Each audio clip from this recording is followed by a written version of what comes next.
I need to remember how to do this stuff. Let's see here. You always been 3 weeks with step. I think we're live. All right, we're live. Welcome back to another session of the People's Guild Battle Royale. Some familiar faces, some new faces, some different faces. But you'll notice we're hanging out at Virtual Splinterfest on pick your favorite beach, whether it's historical or or otherwise.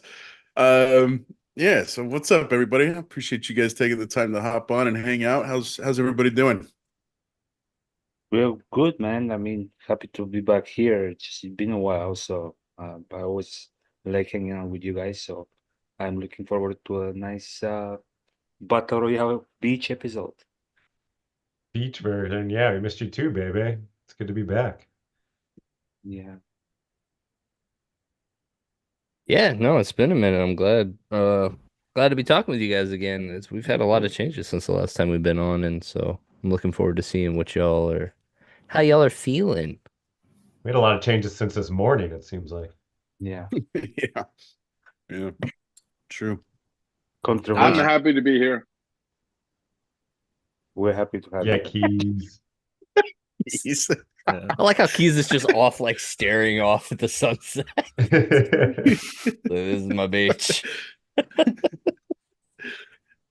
It's good Yeah, I'm to happy see to everybody. be here the first time as well. I'm probably gonna get smoked though, but It happens to the best of us, man. Yeah. Yeah, where's Mondroid? I thought he was gonna show up to the first one of these after his show.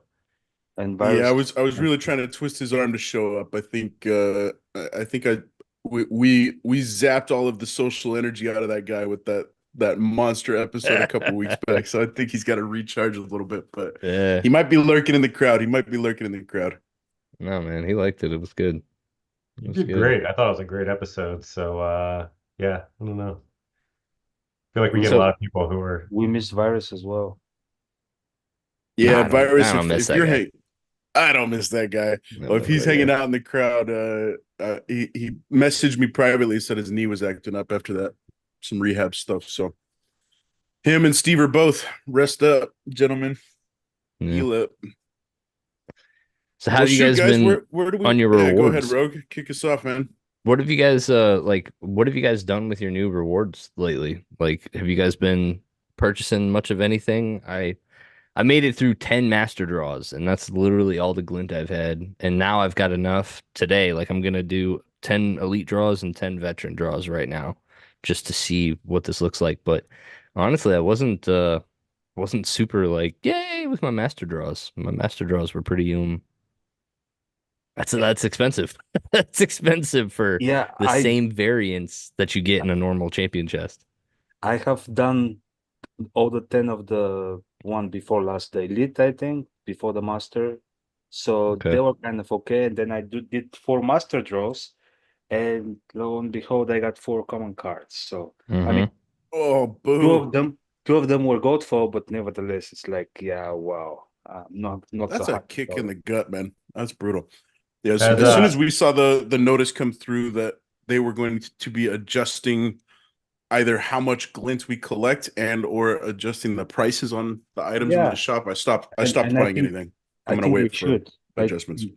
I think they should at the current rate. It's not something that many people are happy about it. I mean, even the 10 max per season before price increase, I think that's a little bit too low as well. I mean, it should be at least 20, I think, but that just Ooh, 2 gold foil legendaries. Yeah. nice. Really? Just pulled them? Yeah, in the elite draw. Let's go. Which ones did you get? The Barracks Snake Eye, which I'm not gonna lie, like I thought he was like one of the worst ever. He is now probably my number 2. Like, I love this dude so much. I run him a lot, especially this season. This season, the meta seems to be shifted towards as much as you can to the front and go. This dude helps. Yeah. Are you using him like doubling up on oh yeah, 1000%. Him and Rage. Him and Rage. Yeah. Just high-fiving, just killing GBSs like it's nobody's business. Yeah, right. I feel like this might be like a Tails question, but has anybody like run the like value or like cost analysis on like glint per, what your odds are of pulling a legendary or a gold foil? Because it seems like buying like the first tranche of some of the lower ones gives you like a better odds per cost value than going right to the master or elite draws. Has anybody really looked at that? Anybody who's better I at think Yeah, gathering I was doing gathering that. made I think gathering made 2 videos on that.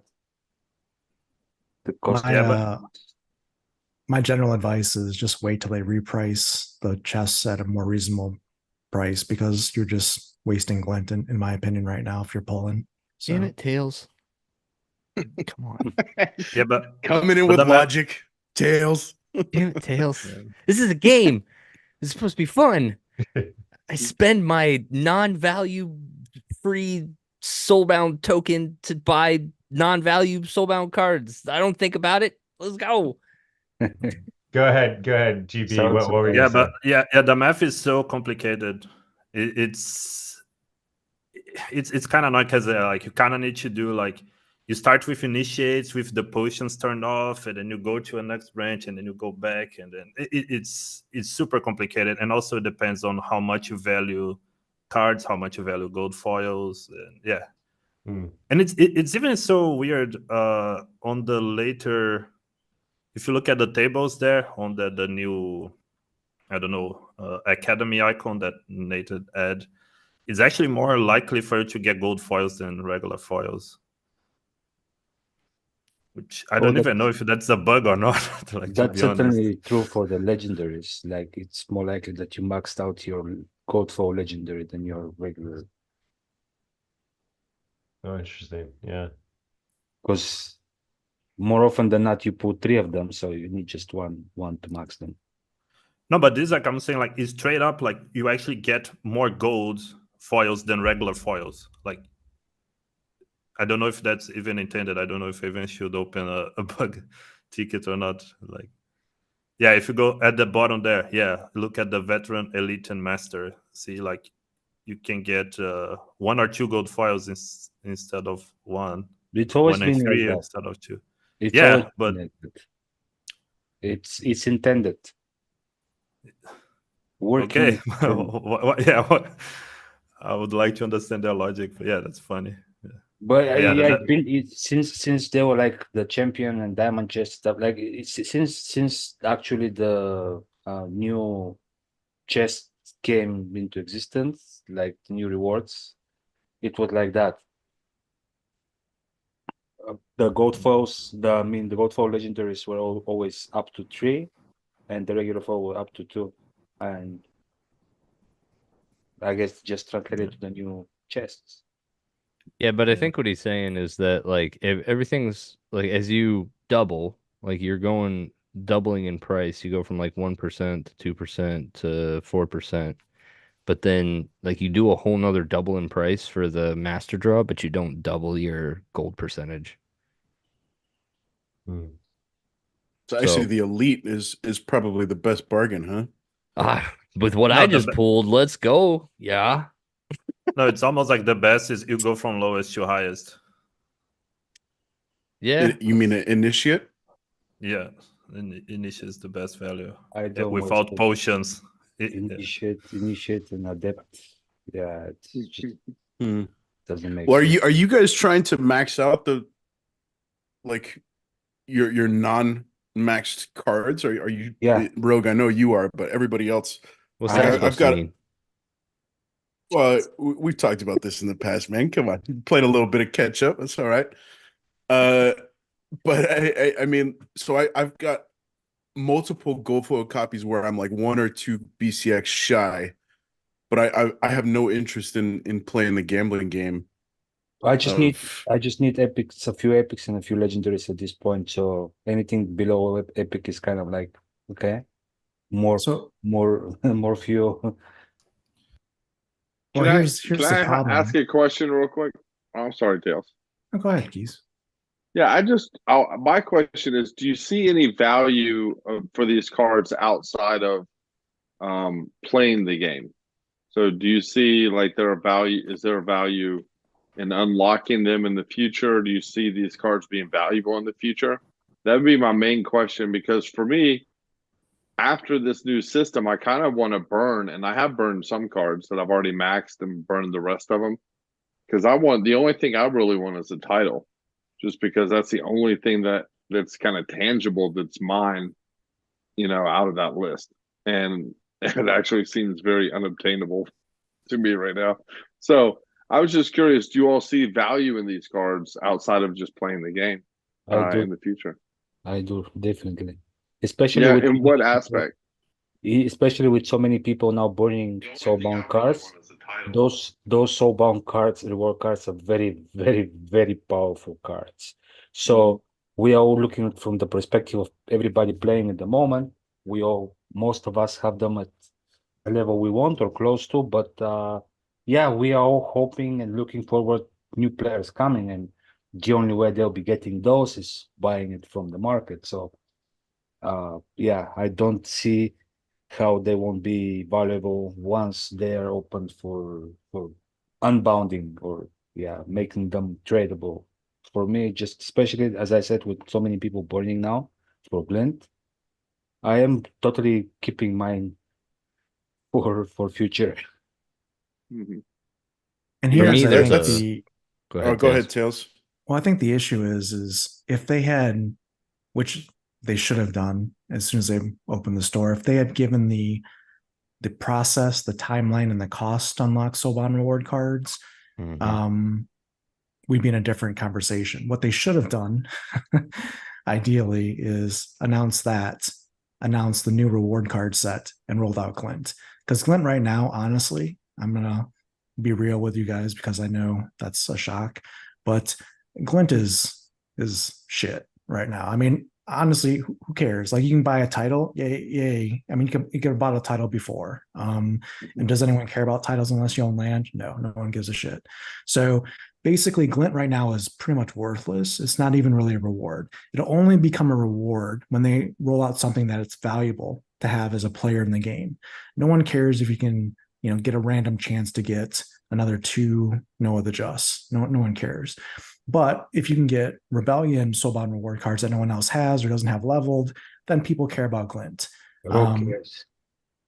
So what they need I to like how you do. call out specifically Noah the Just. Like, are you trying to stab me in the heart right now? No, I Like love with my Noah the level Just. 4 Noah the Just? But yeah, I'm just saying you don't want to gamble your glint on that kind of stuff when you have probably soulbound reward cards on other accounts that you could just transfer over if you could pay DEC to do it or buy off the market.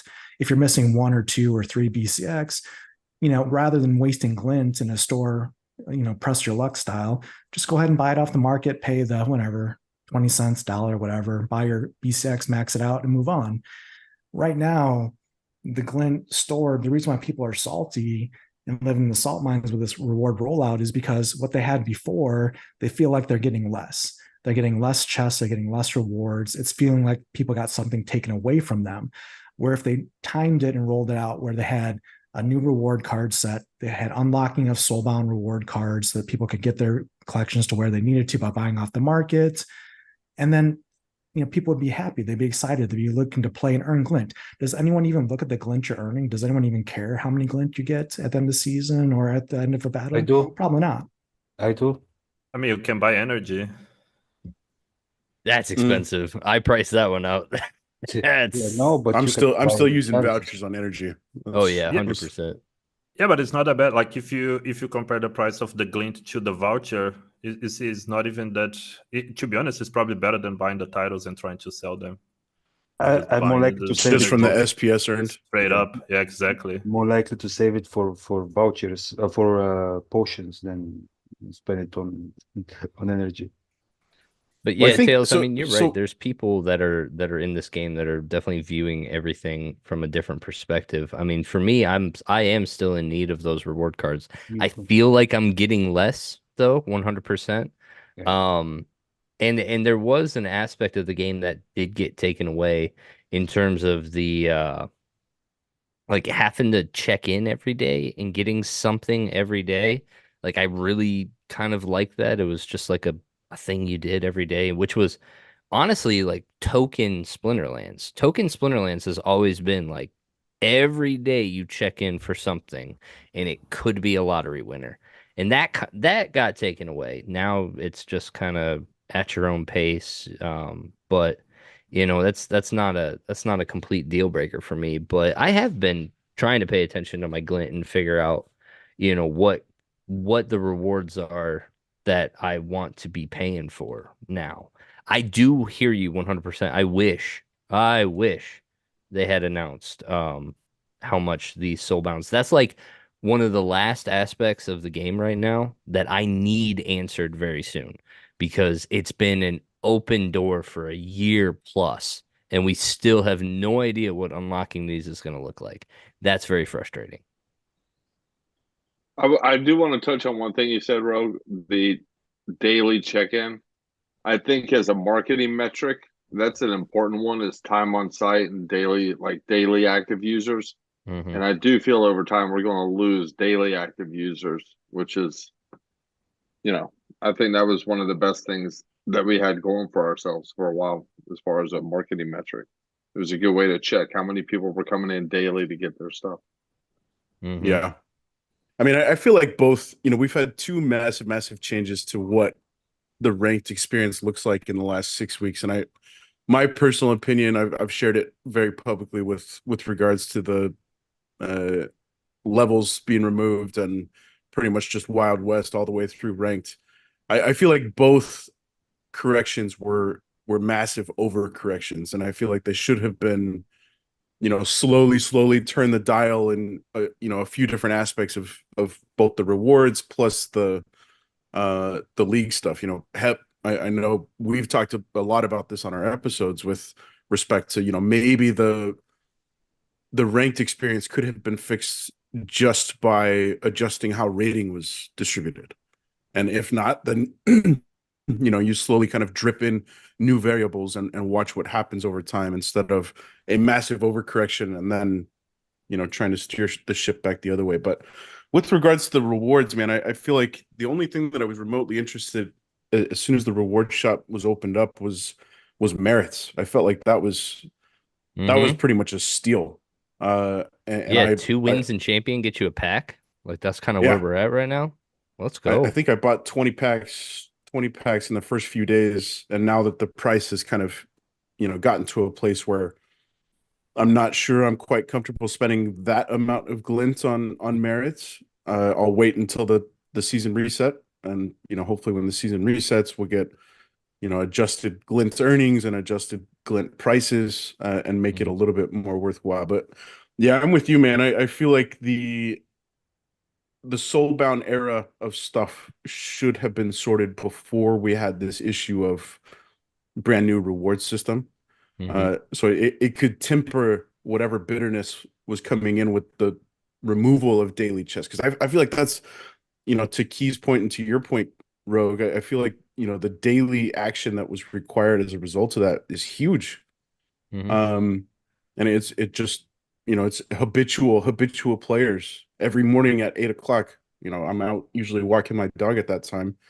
And that's about the only time I interact with the game on mobile is to pull my chest. You feel good when you see the 32 SPS every win you get, right? Mm-hmm. Yeah. Yeah, the SPS payouts right now are really good. Like you're like, oh yeah, I want Juicy. to get one more because I mean, yeah, I want that SPS. Yeah, I wonder if there's a lot of people that are really numb on SPS. Again, that's one of the things I'm not. I am very not numb, and 36 SPS for a win is amazing. Thank you very much. But I wonder how many people. I'm numb. Yeah, yeah.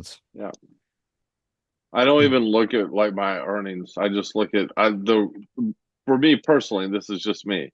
I wouldn't ever look at how much SPS I'm earning. I mean, I'd glance at it in like my dashboard, but I would check my chest every day to try to max my cards. I'm not gonna lie. I haven't bought a single pack since. This like cold facts keys staring off screen at your flickering palm tree. I flip and love it. I need a whole show of cold facts keys just staring off screen. I'm in. I mean, my TV I don't know, I put a TV in my office. Then I decided to put my Xbox in here, and so I never leave my office. That boy. But I just died. I Yeah, feel like my SPS earnings took like a I big mean, jump on, a couple days ago on like Sunday night or whatever it was, and then it's kind of come back down now to kind of where it was. I was getting like 11, 12, and it's kind of back down to like 6 or 7. Struggling to get out of gold 2 this season, which is but interesting. to be honest, is like the I pulled only four master chests, as I told earlier, Bajangos, and all four of them were kind of common, which like feels like kicking the teeth. But when I think about it, I have had days when I open like 6 champion chests and it's Mhm. 5 potions and 912 merits. I mean, just yeah, Eh, we forget fast about those chests Well, that we uh, have uh, uh, opened. uh, on the other side of that though, baby, you're not, making a transaction to purchase those chances. You know what I mean? You're just simply rewarded those chances through ranked play previously. Whereas now, I've got this hard-earned glint and I'm choosing to spend it on these chests Yeah, you or have a chances at choice. cards. Well, You have a correct. choice.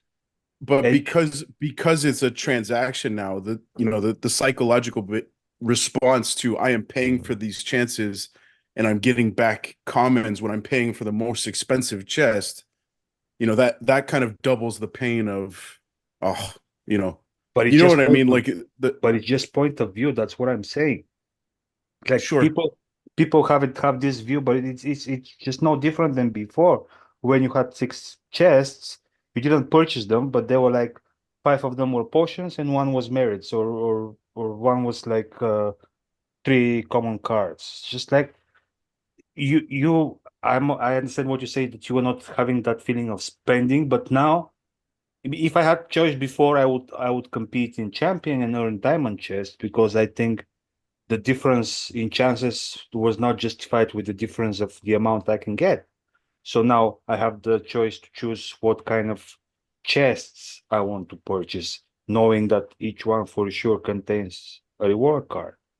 So Well, I I think think that's it has that's kind of merits, the pun I intended. think that's a fair point. I think that the choice is kind of like, before I was averaging maybe 10 to 12 chests a day.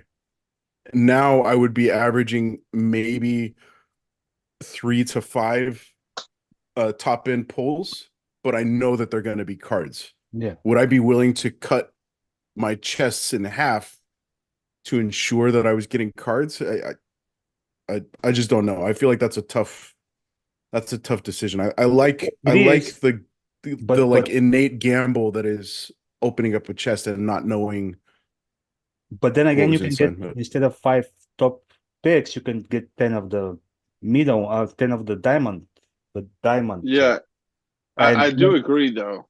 all of them, they have cards inside, which are like, in theory, you can get just the same cards that you can get in the master pools, or whatever it was called.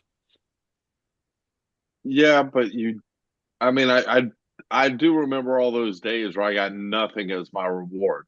But Yeah. I also remember the days that I hit the jackpot, and those were very exciting. Either a Yeah. big SPS day or a big, I felt it was worth taking the risk to try, or not, worth continuing to check in and get my stuff just so I could get that. Rock, did You you know, get did you get excited 10 minutes ago? No, that was fake. I'm very good at being on camera. Okay.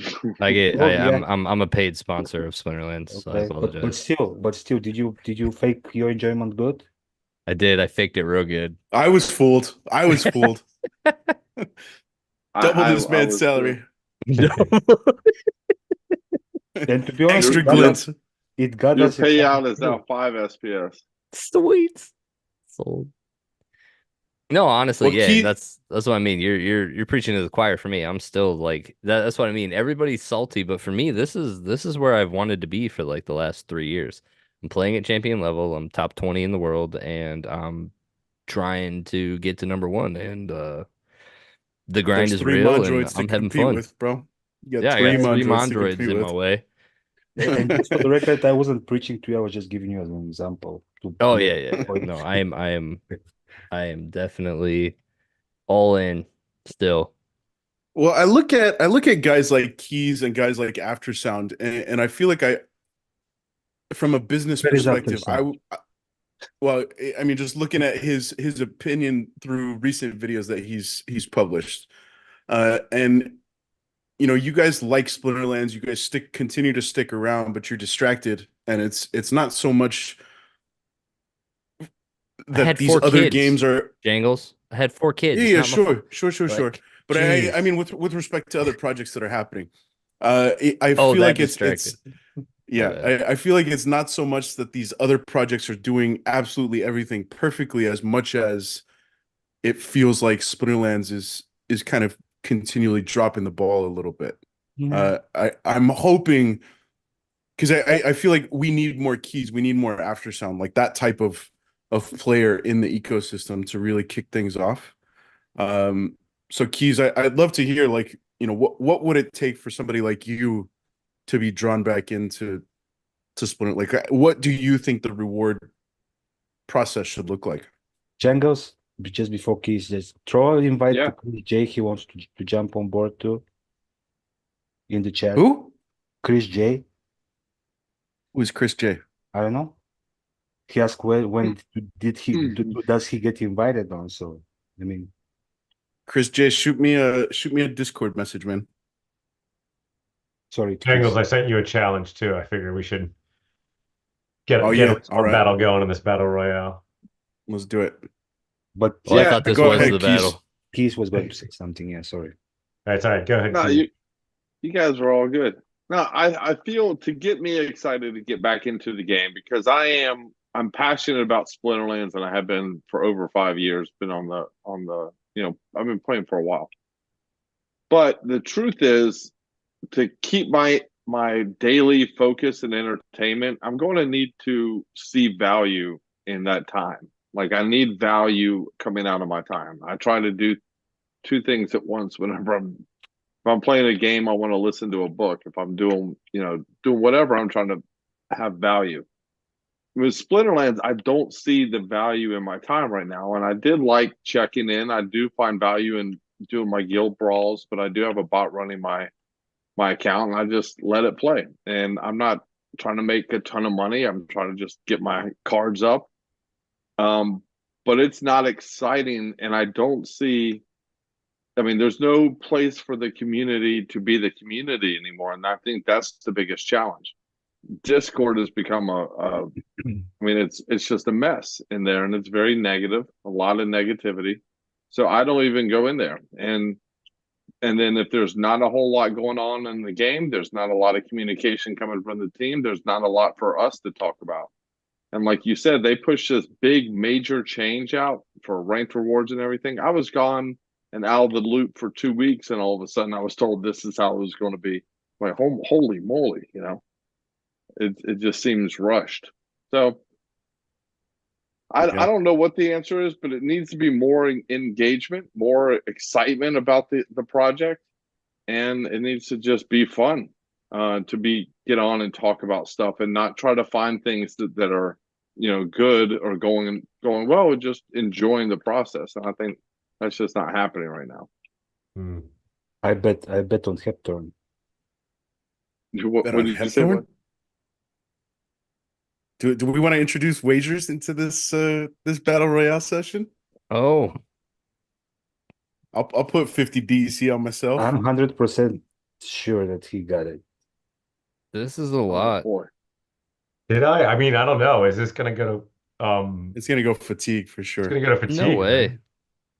No I'm not way. gonna be able to get through the nymph. Yeah, you Yeah. won't even Yeah, you manage can't to get through the damage it. nymph, but the range damage is gonna be Is it like gonna I'll be four. it'll be Yeah, the but difference. he'll I'll be- take 3 damage I'll per get turn, healed. which I'll heal.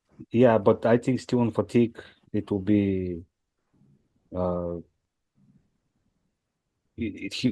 last survivor will be the or whatever her name was, the Flore Grandmaster Flore or whatever. Rune Master Flores? Master Flore, yeah. Well, it's equalizer though. I know, but still, she still have the damage. Nobody from the rest are doing any damage. What speed do you have your thing set at? I definitely have mine kind of jacked up still. There you go. Yeah, get it. Oh wow, that's Oh, it new. needs to be faster than that. 11 speed, baby. Warp's ludicrous speed. Let's go. See, this is also the problem with the game. It's like how many of your matches now go to fatigue? It's like I feel like half of them. Yeah, there's definitely a lot of matches that go to fatigue. There's a strategy there, like right now.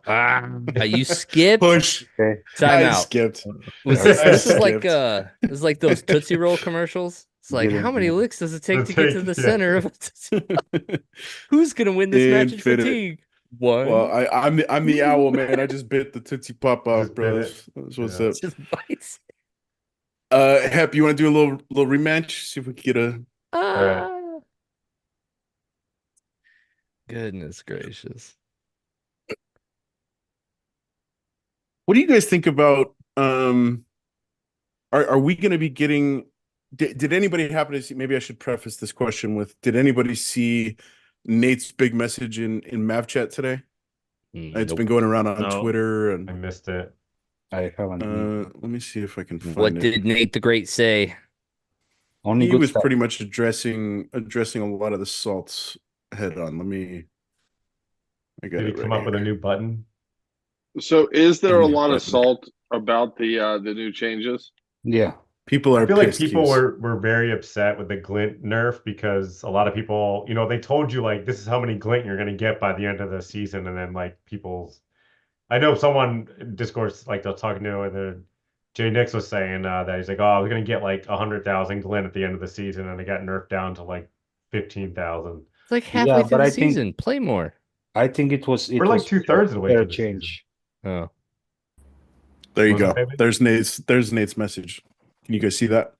Yeah. Dear Mavs. Who wants to do a dramatic reading? Read, yeah. Rogue, you're the only paid actor here, Rogue. Let's hear it. Earn your rouge, man. Thank you for your passion, dedication, and vision for what we all know this game can become. The salt can often weigh down our spirits, but I know that most of the time, any criticism is born from a desire to see this project reach its true potential. We can all see it. We can all feel it in our bones. So many of the critical pieces are sitting on the table in front of us. All we need to do is adapt, refine, and execute. We are still in the beginning stages of the ranked revamp. If you want more from the recent changes, then good, because so do we.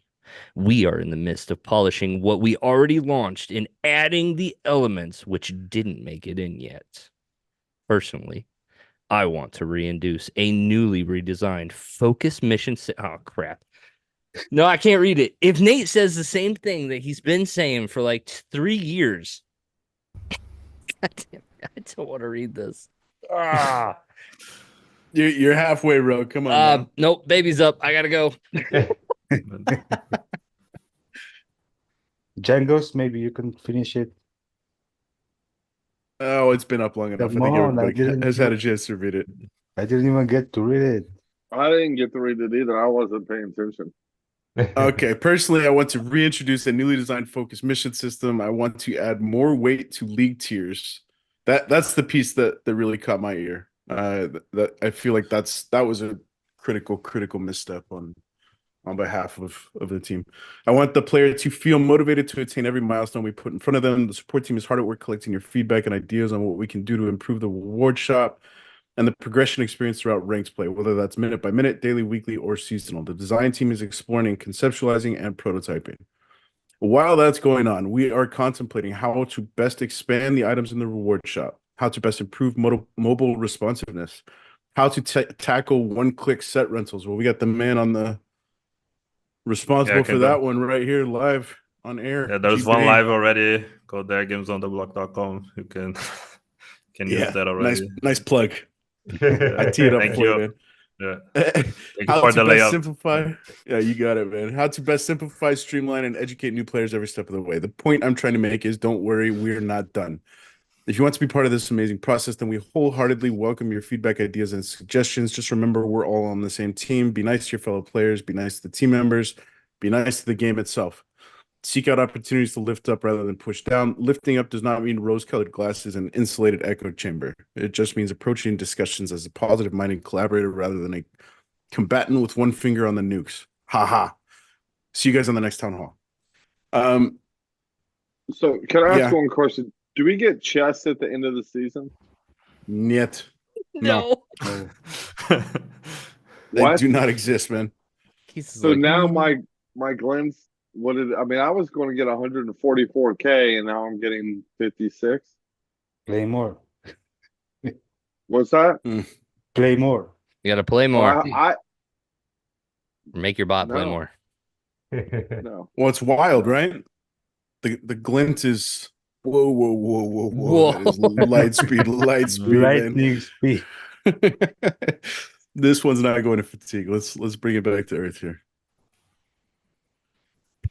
Think you're gonna get me here. It may. I should have anticipated the Grimbardoon. So there's no Yes, you more should have. chests at all ever. Yeah. Not in the More time chance. for the time Nope. being, yeah. Only chances. Oh, Yes, that's sir. exciting. Yeah, I don't think that was the right call, but we'll see what happens. I do like that I'm in champion now, but I'm like the first time I ever make it to champion, I don't get a champion chest. But you get a chance. Yeah, but I get a champion what? Chance of a card. Your chance for a champion. That's exciting. It's, What does Nate mean by putting more weight into the league tiers? Yeah, I don't know what that know. means. He's a magician with words. well, what he says, Good what I with that. understood is like they're planning to introduce the daily missions and stuff. Yeah. So I don't know how that will work out, but that's their plan from what I understood. I feel like they got to bring back leagues. It's just it's impossible for me to think that, you know, unless we have the really dramatic shift that Mondroid put out, like everybody gets ghost cards. Why would anybody come in and just drop thousands of dollars to compete at the top levels? Granted, you don't have to do that with the rental system, but you know, a lot of folks aren't content with just renting. You got to own. But also, like, yeah, so like So- putting put more weight towards the league tiers does not say we're looking at bringing, or he wants to see them bring, you know, league caps back. Yeah. GB, I have a question for GB real quick. How long did it take you to put together your one-click rental? Baby, you got a challenge.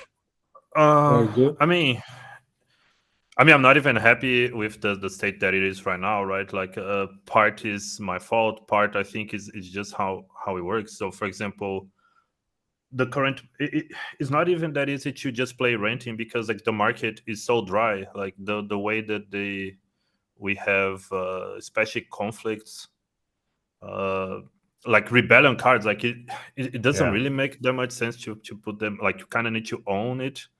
And now with the change with everything, like need to be max. Like man, like sometimes you wanna rent like a Chaos Legion card like max level, there is none available. So for you to really like try to make a good experience for the users for taking that all into the account, it's not that easy. But man, to be honest, I'm confused. I mean, I'll circle a little bit back to the glint system.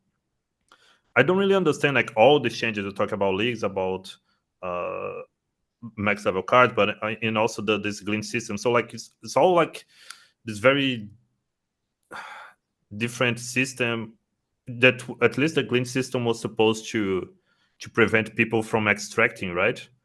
But then you have like energy and titles on the shop, which is like a very clear way out to extract. So I don't know. I still feel like there's all these systems are very complicated. They don't really accomplish the things, and the drawback is huge. So, for example, again, like have everybody require max cards.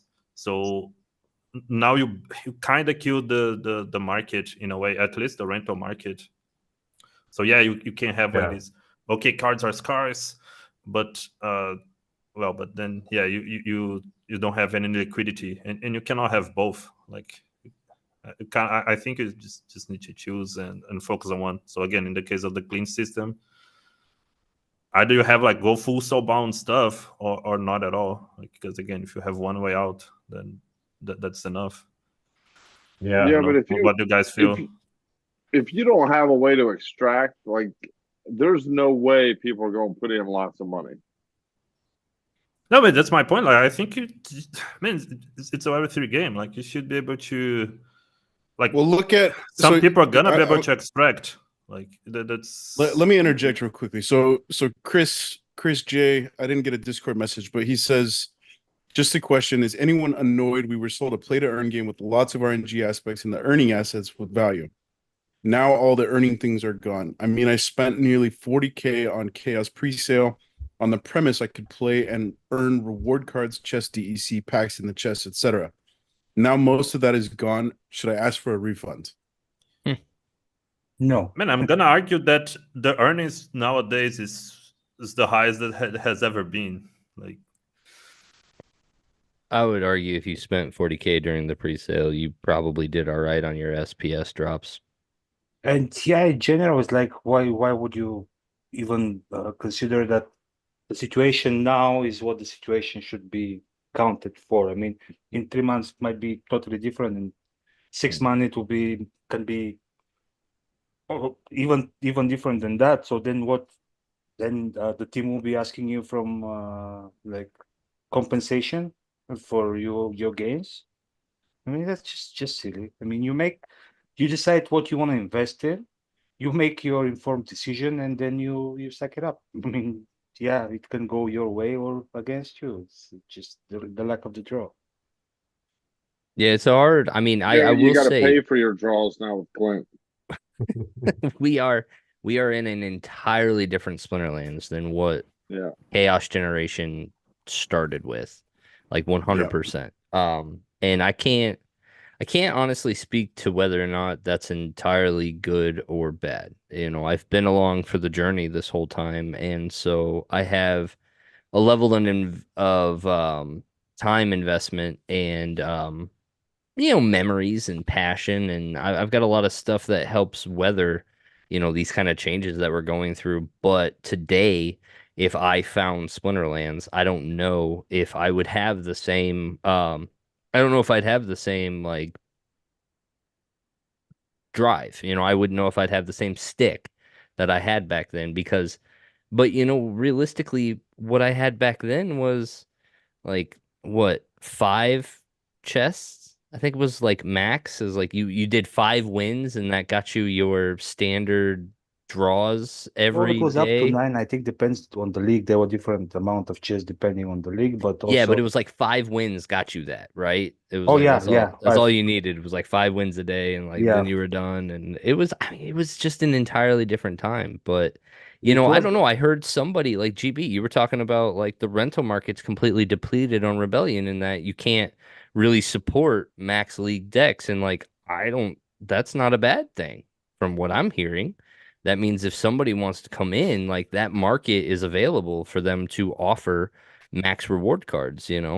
I will say there was one of the biggest issues that I could see coming in as a new player, and this is, I think, on us as like content creators, and if we're going to sell the game, like one of my big selling points was being able to be a bronze player, be the best bronze player. And then when you had the money, jump up and be the best silver player. Then and build your collection, compound your growth and everything till eventually you get to champion. Now, I did that. I did that over 2 years.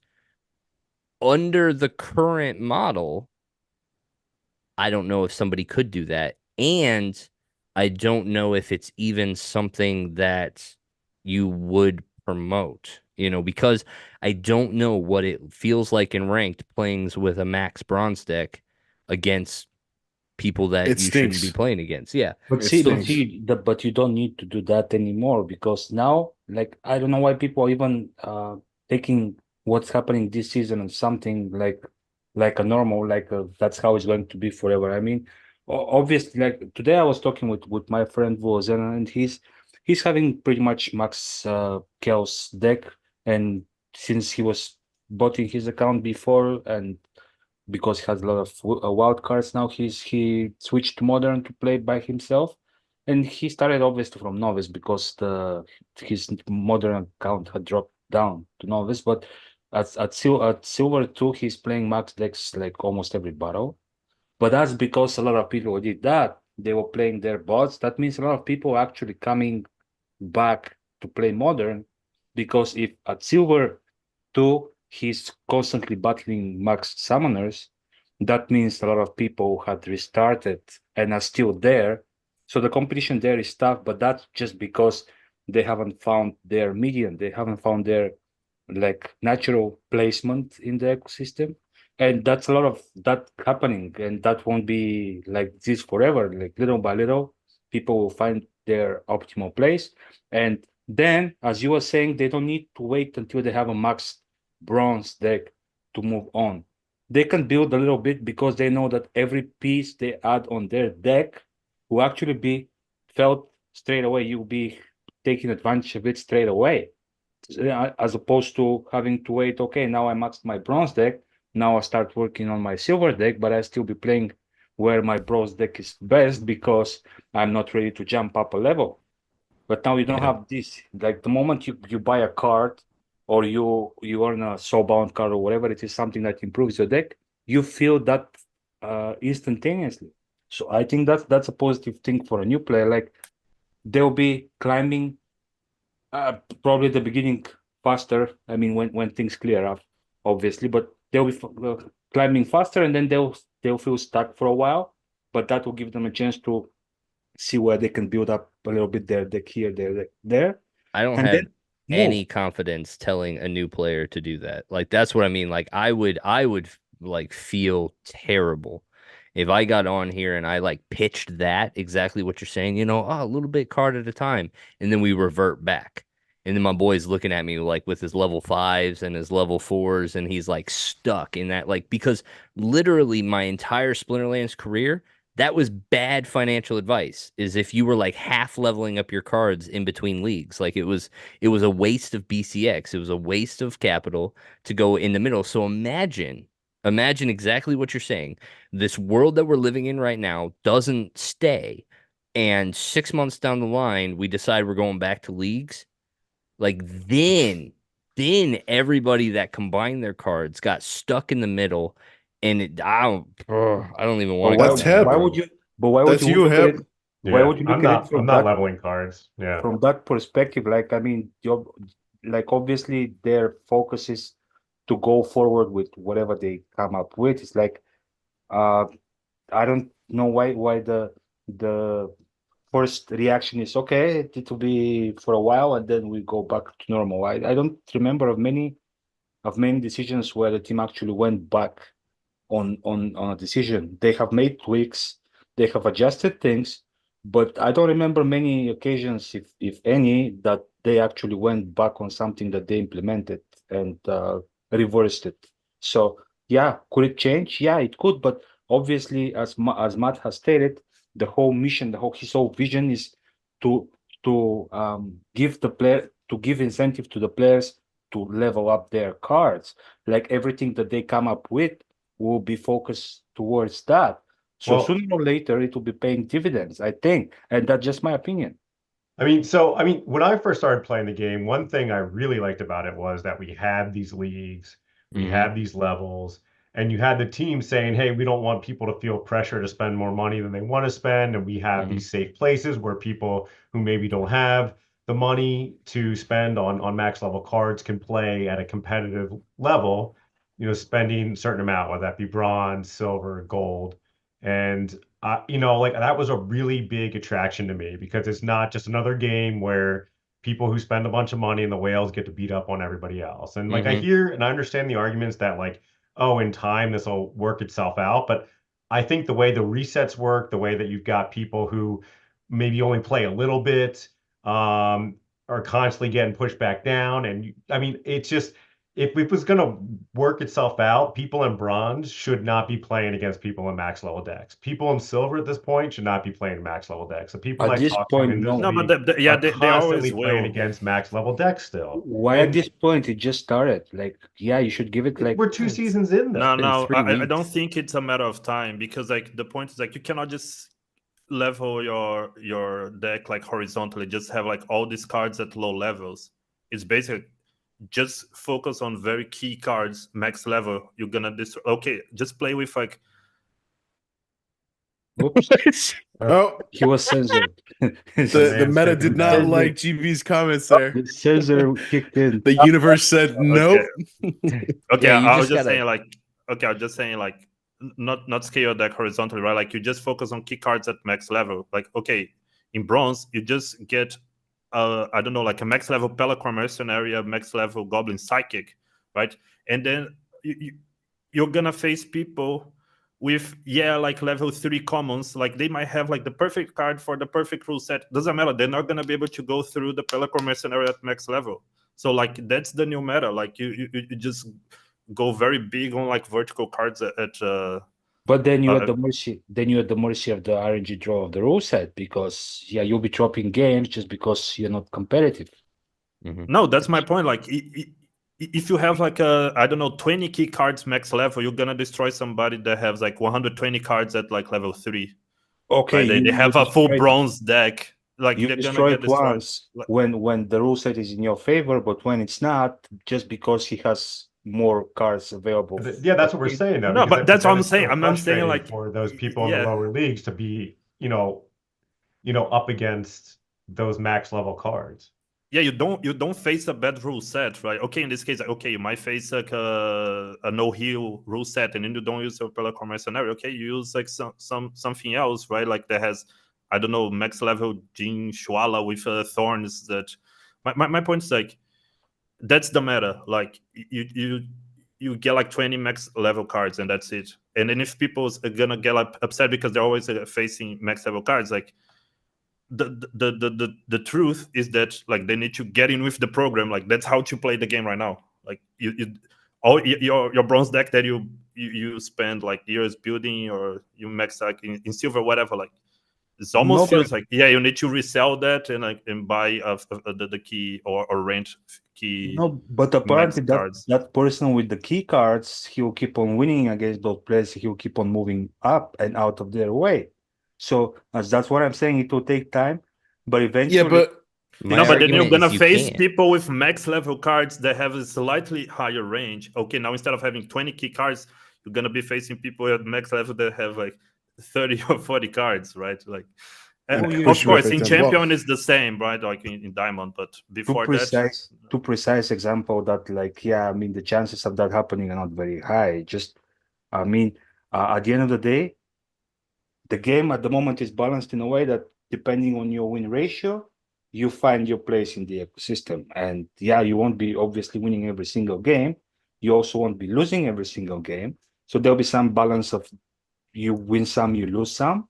And at the end of the day, when you feel like you're getting beat by same card over and over again, you go and you rent it or you buy it, like whatever your decision is. But you learn the game, you learn the meta, you learn the key cards, and then you improve your deck in that direction. That doesn't make all your level 3 cards worthless, because they might help you in certain scenarios.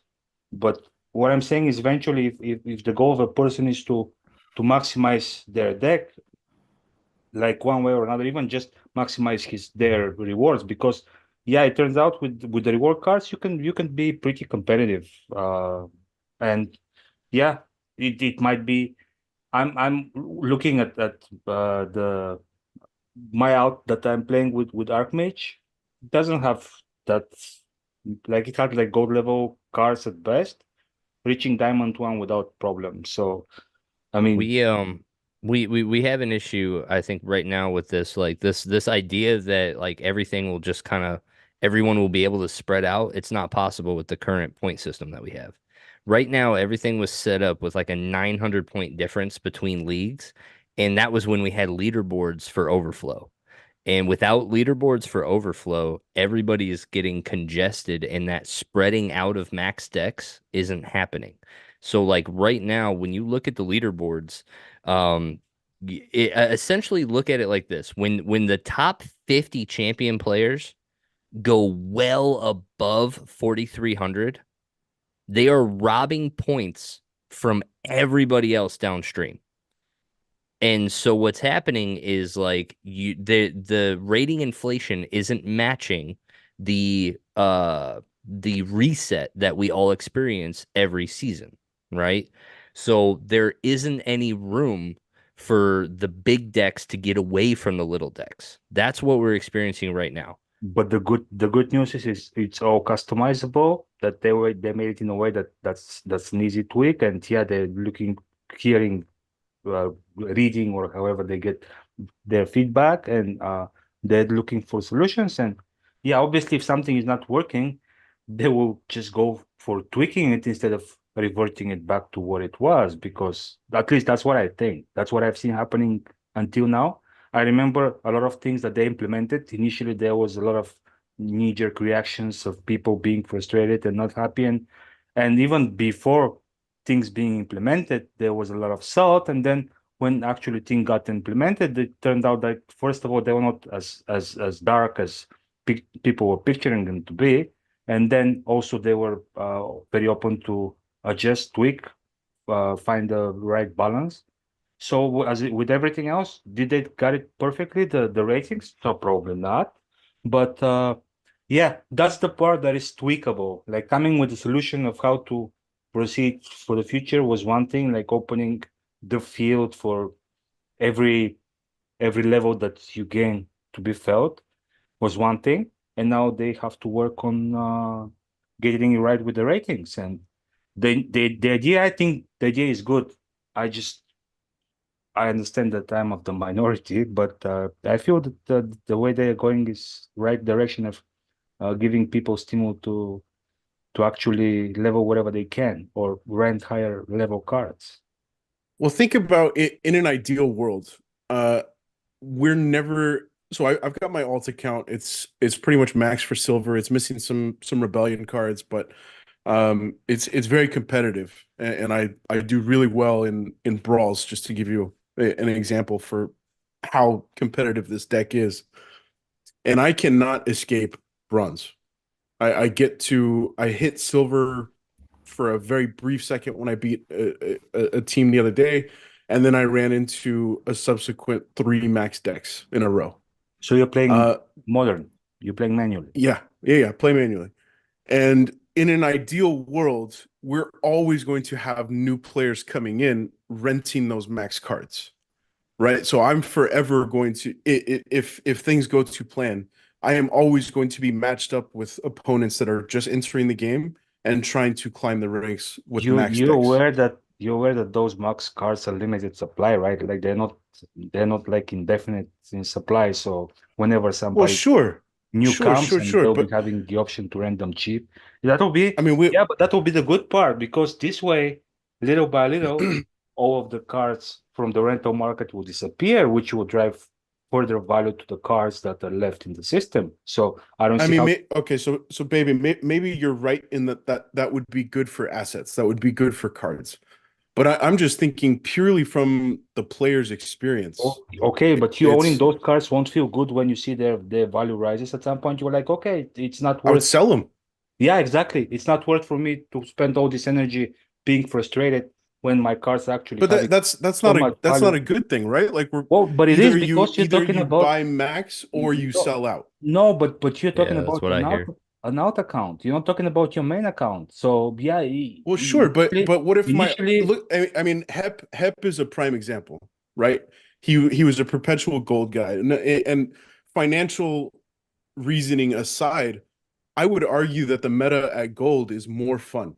There's a lot less RNG rogue when we had you on a couple of months ago for the Mm-hmm. like turn of the year episode. That was one of your big notices was once you started playing in Diamond and Champ, the degree at which RNG impacts the game, whether it's additional swiftness or slows or dodges or phases or whatever, it's exponentially greater at champ. So the meta, I would say, is more attractive to a casual player at somewhere like gold. It's more controllable. It's more skill based.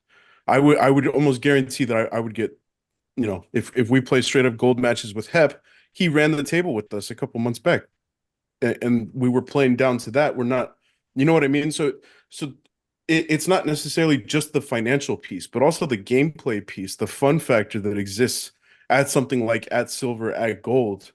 But you I don't adapt, know. man. It's the same Huh? thing. Like I was frustrated with when the battle helpers were around. I was frustrated. I stopped playing in modern. I put my bot in wild, and I spent the whole last season botting in wild because I came to a point where it was no longer fun for me. Now, with the battle helpers, hopefully most of them being taken away, and with the changes that give incentive to people actually playing manually, I went back to modern and started playing manually. And yeah, I win some, I lose some, and it is frustrating when you lose.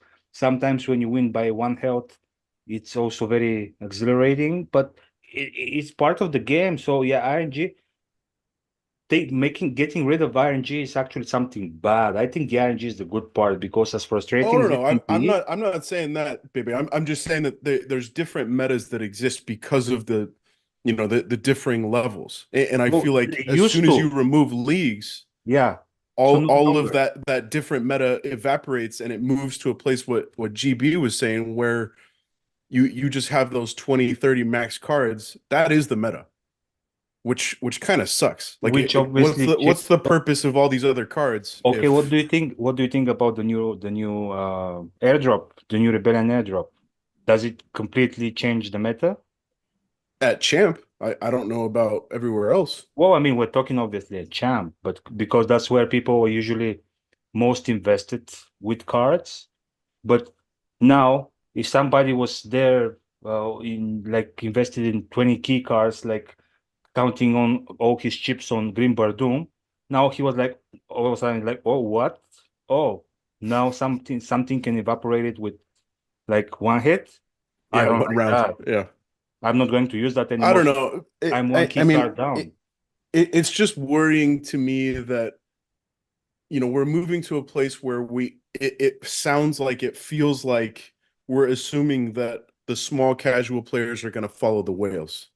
We're moving to the game to a place where the whales are the folks that are, and by whale I mean you're competing in champ with a max deck. I just feel that Uh, people are looking at it as a fish bowl. Like we take the fish bowl that we at the moment we take it as what we should base everything that we talk about on. Like there are no hopes or no looking forward towards actually coming to a point where we do get new players. Like the team is working on the new player experience plus hopefully what they say marketing in the near future. So if that I understand that we've heard that for a long time, but that seems to be something everybody ignores when they make uh, assessment of what we are currently in, because a lot of things can change drastically with another 2 to 3 thousand or 5,000 new players. I mean, they can change drastically because I completely agree, baby. But my yeah, my my because all my of a only sudden, point is when we hear from guys like Rogue and guys like Hep who have consistently and over the years and for years have thoroughly enjoyed the experience in gold. Uh, when all of a sudden in this new iteration of Splinterlands, these guys would think twice about coming in. What does that do? Like we can have all the new bells and whistles and fancy new player experience and a really cool walkthrough and tutorial and all of the red carpet for what a good onboarding experience should look like.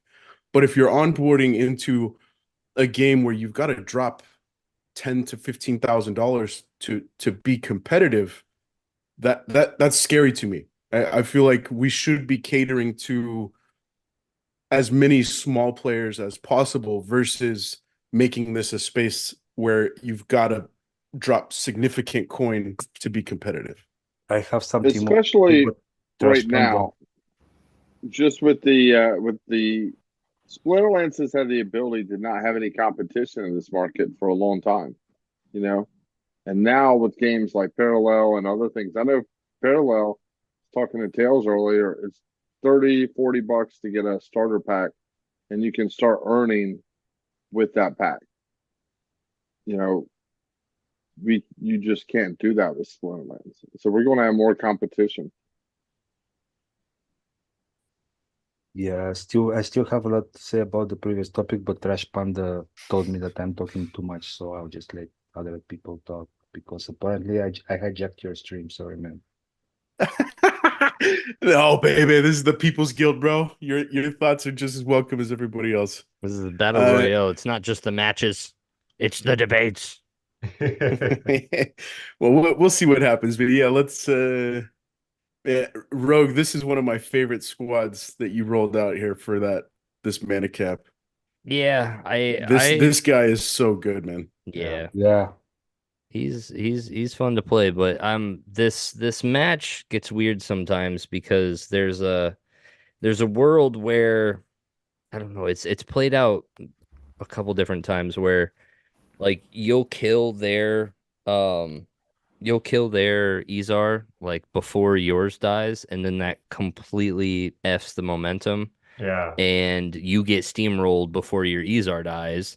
And then, so like it's this match plays out weird many times. So I'm Oh, glad that his the dispel Izar.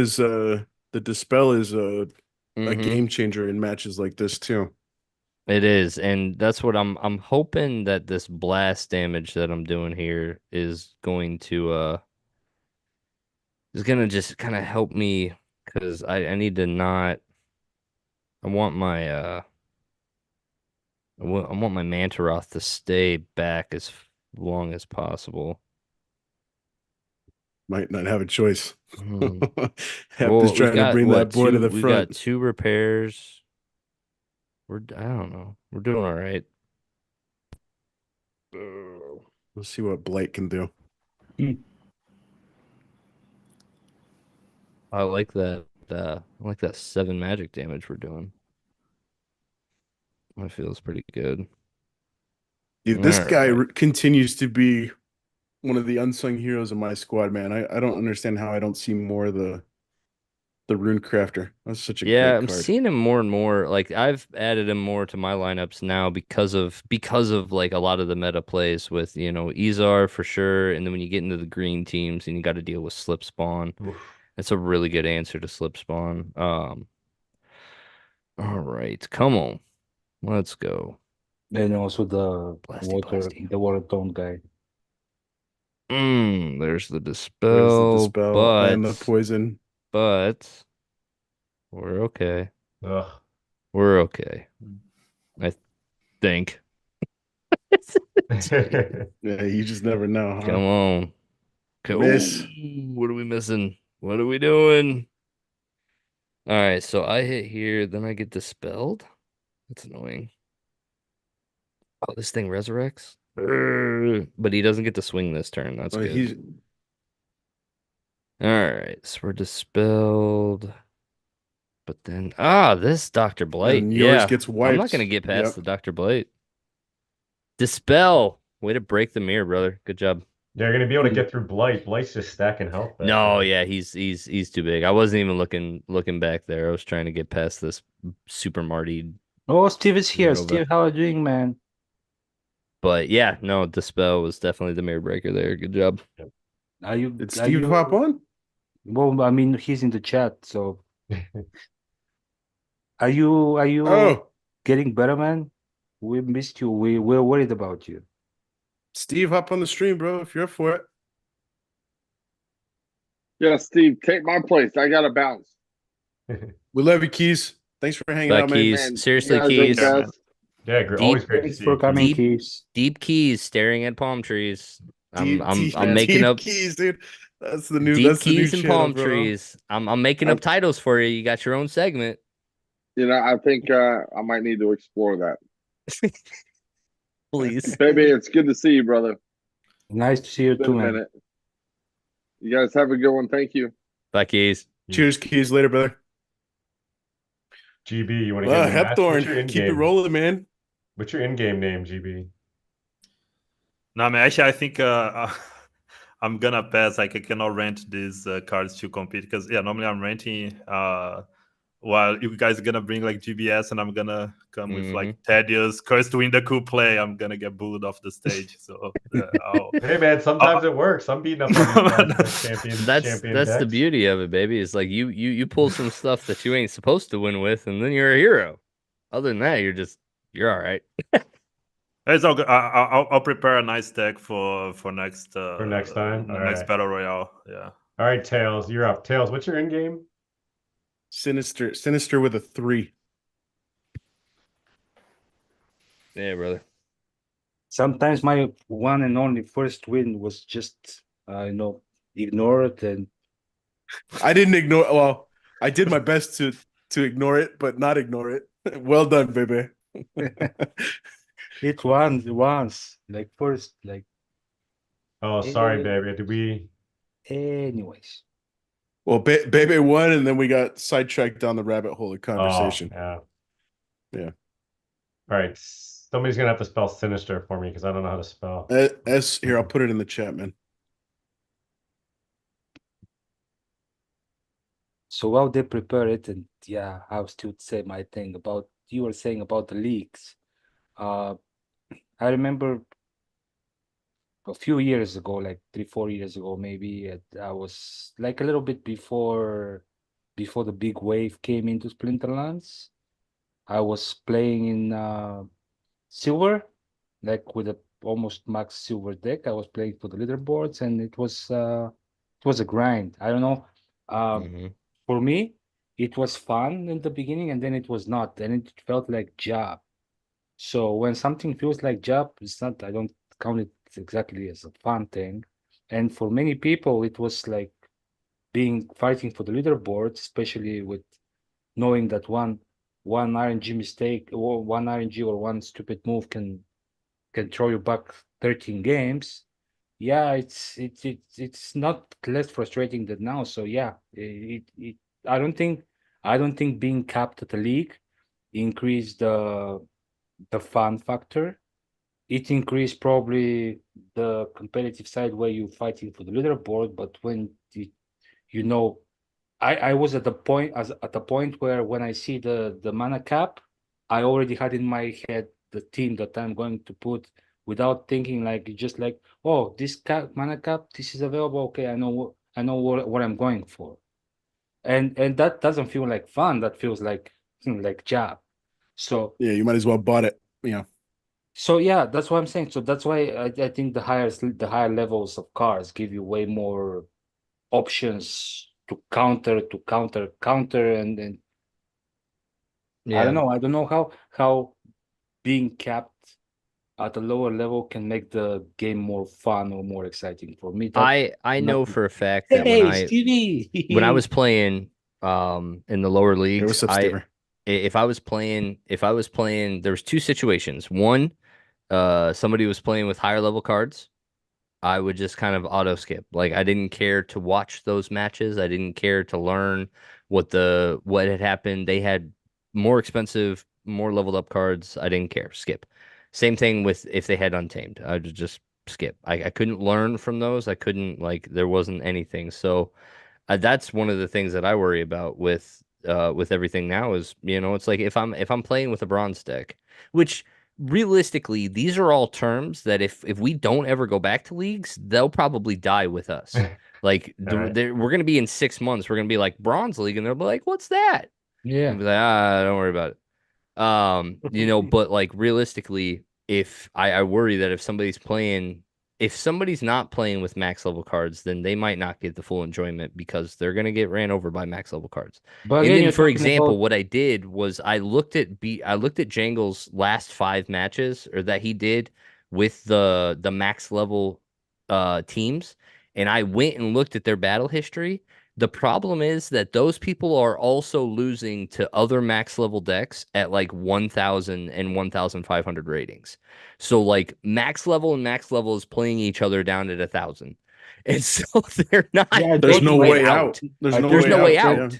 My friend is playing in silver. Yeah, 2 that's the against one Max thing they 6. have to fix here, guys. It's not it's the how hard it is to get out of an area where you're playing the same people. That's the big issue that's keeping those guys down there. It's why I'm stuck in like the bottom of champ 3. I can't go any higher because you get to that point where you hit that attrition Matt talked about, and then you're just stuck there. And if nobody moves, you're all just stuck there. So I think the big thing that needs to be adjusted a little bit is how the rating system is going to work. This was this first attempt at a rework of the ELO system. Exactly. And I don't think it's working. Like it works for the true like all stars of the game. They're getting ratings of like 6,000. Thank you. But for the normal players and the more casual people, we just get stuck somewhere.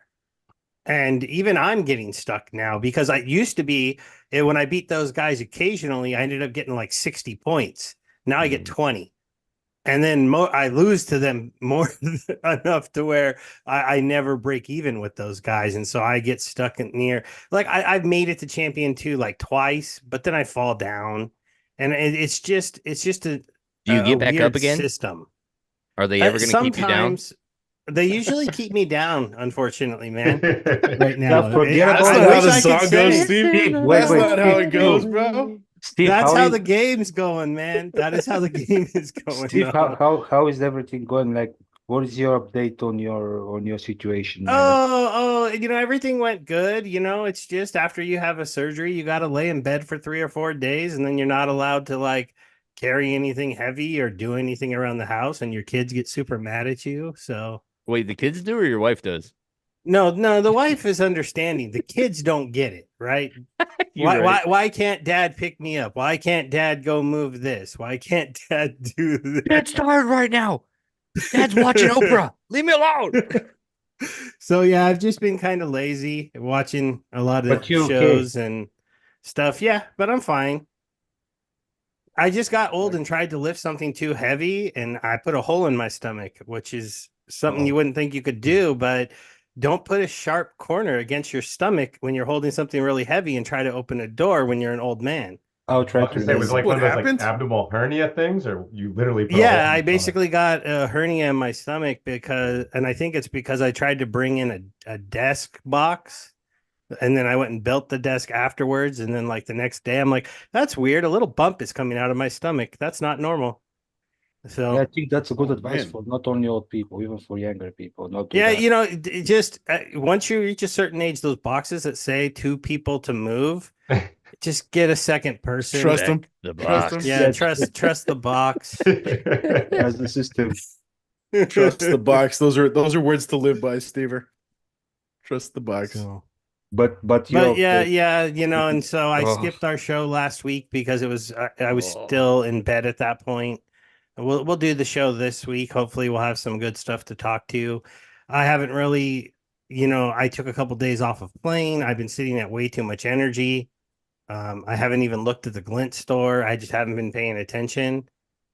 But I've been a mean guy for a long time that didn't like the people that didn't move up. I've said it before, and I've got some hate from it in the past. That I didn't like the only silver player. I didn't like the only gold player. Because to me, that meant that, you weren't taking this like any of the hobbies you took in the past, If you were serious into playing Magic, if you were serious into playing any of those things, new cards out, new sets came out, you had to go buy the new meta stuff, you had to put it together, you spent the money if you wanted to stay competitive. And you knew if you didn't, you couldn't complain if you went and played at the shop and you got crushed by the guy that did. Well, you're playing with quarter cards. You're going to get crushed by the guy that put together a real deck, and you just have to live with that. It's a different story, though, right? Because of the leveling up nature that exists in Splinterlands. Yeah, like they could make it a little bit better so that you don't get these guys stuck in bronze because they keep playing each other. The real whole problem with this is we don't have enough people playing. Yeah, that's what I was saying. That's what I keep on saying. We're talking about the fishbowl that we're in, and we are hoping that one day we'll be swimming in the ocean. So I just can't spread out. You can't spread out right now. There's not enough. There's not enough But right space now, at is the 20 key. at 20 rating per win and with 900 between leagues. There's not enough space for even the players we have right now. I'm glad we do not have 5x the players, because if we had to max out at 4,300 rating, we'd be screwed. You know what I'm saying? Like this, everybody would be stuck. Like we I need to don't spread think out. so. Because there Spread won't out be, or decrease the amount of rating that you get per win. because there won't be enough cars for everybody to be playing at with this max decks and all this. But that's the great problem, right? who That's the naturally- problem we want to have. Exactly, but also naturally, those people that do have those max decks, they will progress faster because they'll be playing more and more against people with under level decks instead of playing against each other with max decks. So yeah, if we have more players, the percentage of players with max decks will be way fewer, and obviously those will move up because of that advantage they have. So the people that stay down, they'll be more competitive against each other. So the moment we get out of the fishbowl and into the sea or into the ocean, things change, and things change for the better. And then it won't feel like everybody is stuck in silver because they're playing only max players, in my opinion. Well, we'll see. Bebe, you want to send a challenge to old Sinister? I thought I he was picked up sending, your- and I was like, I keep on refreshing my because I saw your message, so I keep Yeah, I on. don't know if Tails, are you still here, man? Yeah. Did you pull up that Hepthorn battle or? Yeah, Yeah, that's what I mean. I watched it. didn't even think I saw that battle play out. Huh? Did I not share the screen? You showed it. Yeah, you did share it. Yeah, Ah, Oh Yeah, my it was God. probably Sorry. just when I was monologuing. So Yeah, we saw probably people so. were paying Fixated on attention. You were Sinister. preaching IKEA wisdom, bro. yeah, we saw Sinister beating him with his GBS. But So- I've been seeing Rogue. I want to hear your thoughts, and Steve and Bebe. Been seeing a lot more of the 3-mana summoners up in Champ, and not just the lower mana Oh man, matches. Wait, really? Like at what you mana did you see it high? And you were Well, like, well, what? well, I'm not in champ, so I'm not seeing that. Insulted you there, Stever. But dude, Yeah, I'm close. If I Uh, win this battle right now, I'll be in champ 3, but we'll see what happens. high 30s, Rogue. High 30s. I've seen it played effectively, Hmm, especially blue and white, especially. Okay, You like know, just the super blue weapons and training? white one, Yeah, big Tails time has weapons destroyed me with it a couple times. I think the last time I was here, he embarrassed me with it in a match. Which It's one? definitely the blue white seems to be Oh, the yeah. best, and it always kind of made sense to me that eventually, people would dive into some of these metas of those cards. So it makes sense to me that's starting to happen. Well, as soon as the oftentimes what happens is when the meta narrows, then that's when creativity kind of starts to come in. Because when you can effectively say that your opponent's gonna tank with a GBS, right? Or weapons training, magic spam is like prevalent. When you know what's coming, you can really start to experiment with a lot of this stuff. So I think that's what we've been seeing lately. I haven't seen it so much with the 3-color. I'm seeing the 3-color show up a lot more in like outside of Silent Summoner, but less than 20 mana. I think there's a lot of powerful cards, especially in blue white. In blue white for like sneak teams, and then in green white for magic spam. There's some really good low mana teams there. What did you see? The red green sneak team is filthy. that's With such a the stupid rule set, man. Jesus. is it back to basics? Please tell me it's back to basics. Back to basics, melee only, silent summoners. Nice. That's the master strategist play right there. But yeah, the red green with the I always blank on her name, but the two mana blast, no attacker, inspire. Yeah, she's just nasty with Yeah, when you get her in like a super sneak match, is that what you're saying? or just a regular sneak play. Oh, and yeah, running her because of the Inspire. Yeah. No, I think yeah, the teams that I've been noticing a lot lately, like I said, I think the meta shifted to like a firepower meta is what it seems like. I think everybody's done finessing and trying to scattershot around GBS, and now the meta seems to be just running through it, going real heavy on the weapons training, doubling up, and then running. I know that the Dragon team, if you can get away with gladiators, running the Katrebla, a bunch of double strikers, ambush, and just like killing GBS like mid round one because of I got worked by that exact play yeah. not 20 minutes before we started this Yeah, I stream. want to say Mondroid showed it to me first in a DM when we were talking, and but then It's led by Kai, right? Kai Josie is B. is is Yeah, a part of that. Kai is a part of that. Josie Yeah. B ran it against me. I want to say it was like 3 days ago. And that's when I saw it for what it was at that point, once it was kind of played against me. And it's real, it's smooth. It's real easy. If you know that you're running against like a GBS Magic Spam, you can absolutely run that team and get away with it. Because yeah, you're just running. You've got 3 ambushes at that point if you because you're running the ambush summoner. 2 of them are double strike, and they're all inspired because you bring that green inspire dude. It's nasty. But I didn't see that team last season or the season before that, you know what I mean? And then seeing everybody kind of starting to double up on um their weapons training, so making sure that everybody's bringing a silence to every match that they possibly can, avoiding the scatter shots. I think it's moving. It's a constantly moving meta. And I seem to be doing a lot better in this one than I have in the previous ones, so maybe I'm getting the hang of So something. more often than not, when you see a rule set that kind of screams GBS, are you playing GBS or are you going for the counter? No, I'm playing GBS. I'm playing GBS and the counter because like that's at the end of the day in all the counter metas, GBS you're still tanking with because at the Yeah. end of the day, if your opponent goes rogue and like And plays something entirely, GBS is still good enough to sustain against some other matches too, like something you didn't account for at all, and GBS is still just good, period. Yeah. So in the majority of these, you're still tanking with a GBS. I'm putting Mantaroth in a lot more of my lineups. Um, when I can, like I a lot said, of that this will change with the new airdrop. I hope so. I mean, yeah, I think it will. Or are you just It'll gonna play give the you same some. lineup, but It'll just throw open that up card some in? new lineups to use So, against somebody that uses the Grim. That's for sure. Because it'll definitely give you some interesting what's her name?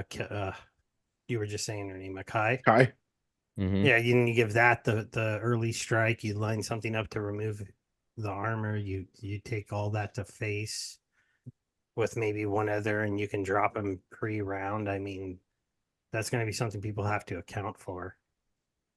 So Yeah, no, I'm looking forward to seeing what this does, but at the end of the day, I don't know. It's interesting. As long as I've been here, I don't I don't expect one card to come out and completely change everything. Like it's usually the unexpected ones that do, like GBS. Everyone's like, wow, well, I think we Mantaroth. all knew GBS was going to be good. I It's mean, just we didn't it's we didn't see how good it was going to be. yeah. So See, yeah, we'll Tails, is see. that the right match, Tails? Did you and No, Baby he get said the one through? one. No, that's the previous one. Let me see if I can pull it. Did you guys play? Yeah, we did. Chat. Oh, I got it. I got it. Oh, you do? Yeah. Let's see here. Oh yeah. Boring. Yeah, see slow burn. there's that summoner I told you that he's got a good grasp on. I haven't maxed those out yet, but I took a step about a week ago. Somebody Wow. was selling somebody who was quitting over everything that was going on. It looked like they were dumping a bunch of their level 2s that had like 60, 70 BCX, and so I bought them all. But I need like another 100 on all of those commons, the summoners and the level 2s, like between 180. And I'm just waiting. I'm hoping for one more person to come in and sell some with like a decent BCX, because I don't want to try to buy 100 off the market. I'm going to push the price up Mm-hmm. too much. There's a bunch of slippage in there when you do that. Cool. Yep. All right, guys, I Most gotta exciting jump match off. of the day right there. Hey, thanks for hanging out, Happy. Yeah, man. Always good to Yep. see you guys. Good night, brother. I'll see you tomorrow, Thanks, huh? sir. Yep. We'll talk See you, soon. Ed. See you guys. Have a good Good one. job, Tails. Way to utilize. I'm trying to think. What the back to basics melee with That's the most boring. couldn't boring. even. And 17 mana. What? Just That the was skill at the finest. That was That is dog do. executed. Rogue, stop it. Stop Not it. gonna You're lie. not getting paid for your acting, bro. That I was nut. usually when I go on my win streaks, it's because of weird stuff like that. Like I get into weird matches where it's like there is no meta. You just got to figure something out.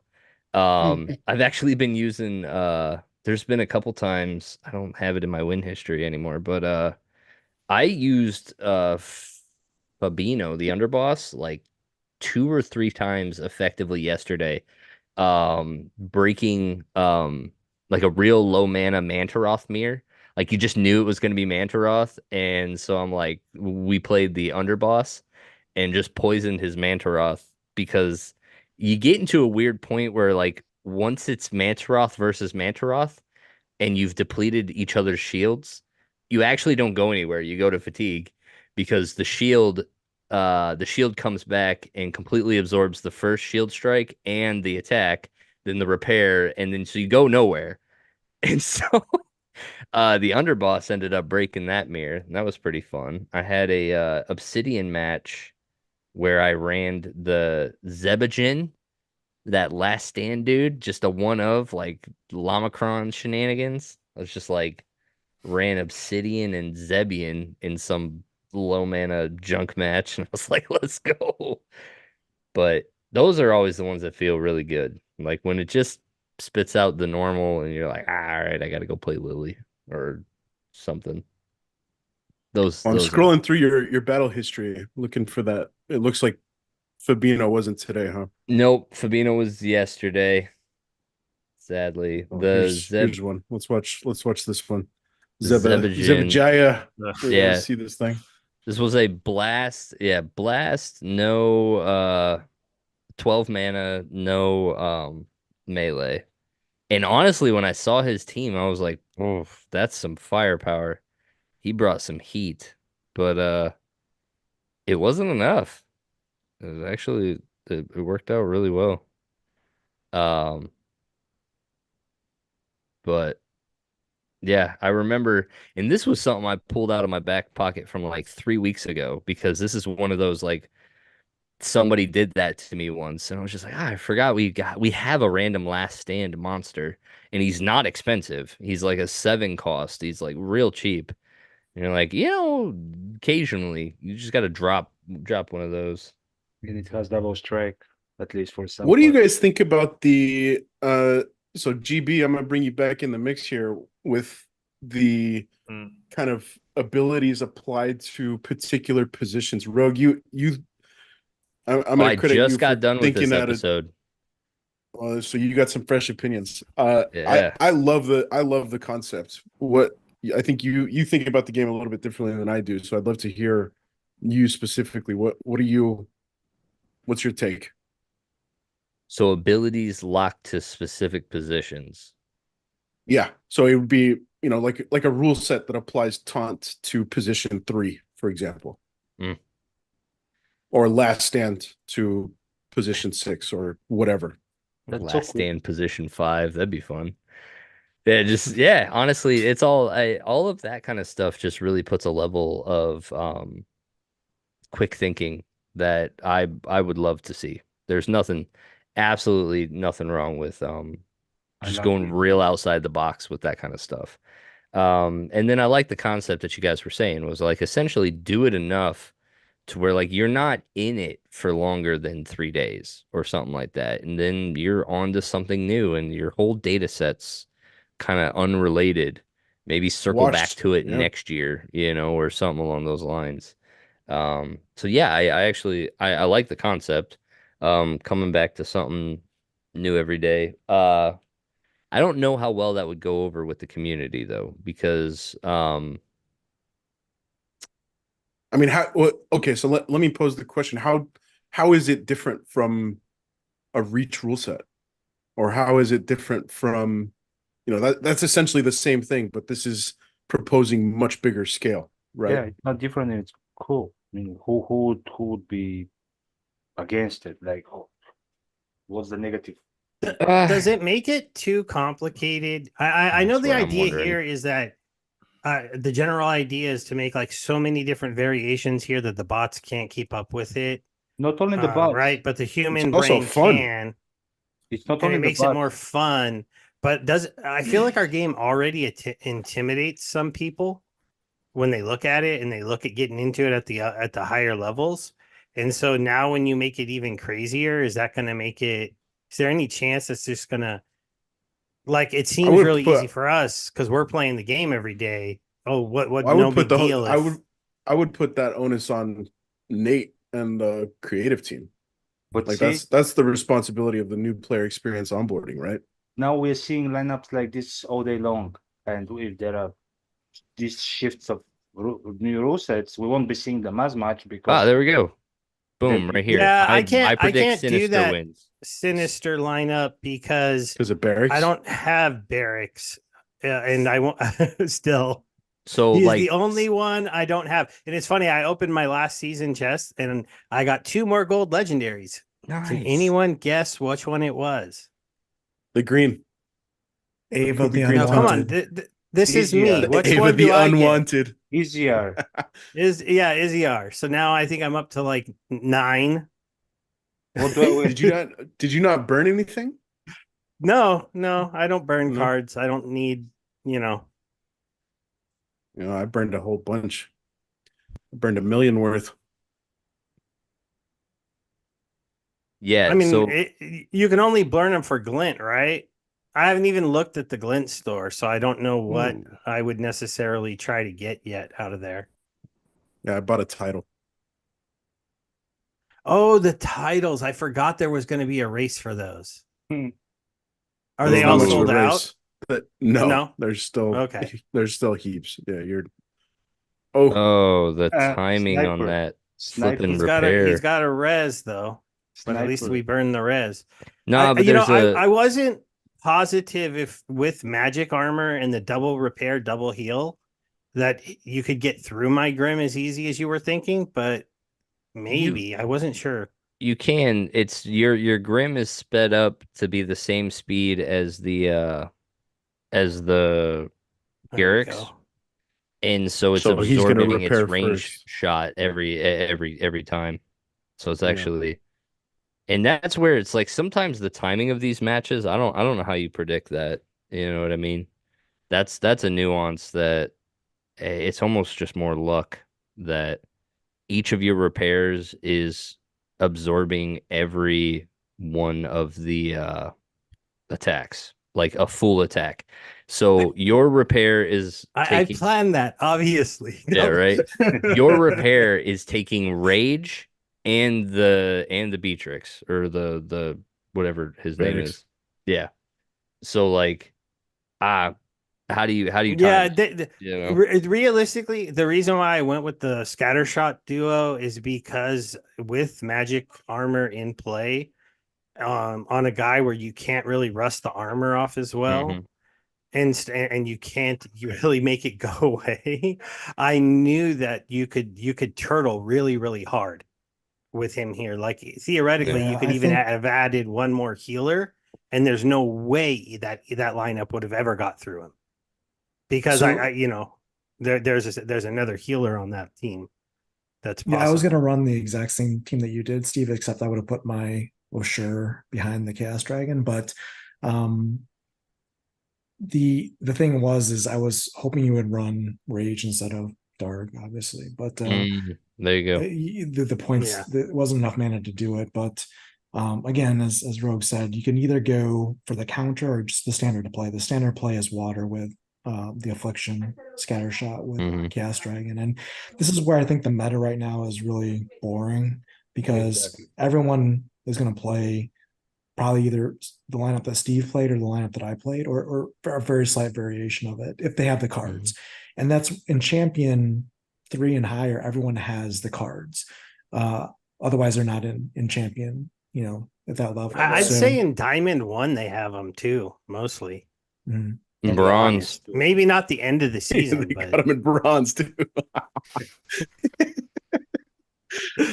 I don't see how they could have them in Bronze, but I don't know. Maybe they can. I don't know. It's What hard do to you mean, believe man? that You can there's have that anything in many Bronze max these level days. guys down there, but I In don't play down Bronze, there, you so I only- don't know. In Bronze, What you was only that? have, There's a ghost. Max kills. In Bronze, only max kills. No rebellion. I sent you a challenge, Stever. GB, are Yeah, I you saw. sure you don't want to get in on the action, dude? No, it's good. Again, I'll craft a really good deck and I'll smoke you guys next time. Nice. That's big talk, dude. All right, I like it. So I'm sad that Always Keys gonna is be a gone next time. because if you guys know Walking Keys, he's a big fan of drinking games. What I propose we do on one of these streams coming up here, Jangles, is we have a drinking game where anytime anyone I'm up for feels it. Grimbardoon Smith, it's a drink. Anytime someone feels Lily and Grimbardoon Smith, it's 2 drinks. Ooh. So, and I think that'll be a good stream. I'm down. I'll have to take a day off because it's usually your evenings and my mornings. But the problem tells Unless you- I'm planning on getting absolutely day drunk with the Jangles amount at of 8 in the GBS I morning. see. we cannot see you drinking, so it won't be fair. Like we cannot even see you drinking. So yeah, you have to come up with a way to mask yourself and show yourself. Mask myself and show myself. No, Tails. I Oh, think there's We cannot websites see for him that. drinking if his camera is off, but maybe if he puts some mask, so whatever his reason is not to show himself, and then still we can see that he's drinking, then yeah, we'll be on even playing ground. Unless he wants to get us all drunk and just laugh at us. I tricked you. Well, that's what I would do. Tails I would just I- avoid playing GBS. Problem solved. Hey, since I was late, did you guys get into any of the idea that was floated around small of everyone gets max cards and you get earnings based on your cards levels? Idea that Not really. me and Baby talked about on our show, and I think Tails has kind of compared it to the way Parallel works, where in Parallel, when you play the game with the apparition fake cards, they're max level cards. They do the same thing as somebody's card if they bought the card. You just don't get to earn when you win, and you get a little pop-up that says, oh, you would have earned this much glint, you would have earned this much Parallel, but you don't own the cards, buddy. But good job winning with fake stuff. And so the game has no more leagues. The only thing, it's a weird thing when you look about it doing with Splinterlands, only because our cards to date get abilities as they level. That would kind of be mute if everyone got to play with max level cards.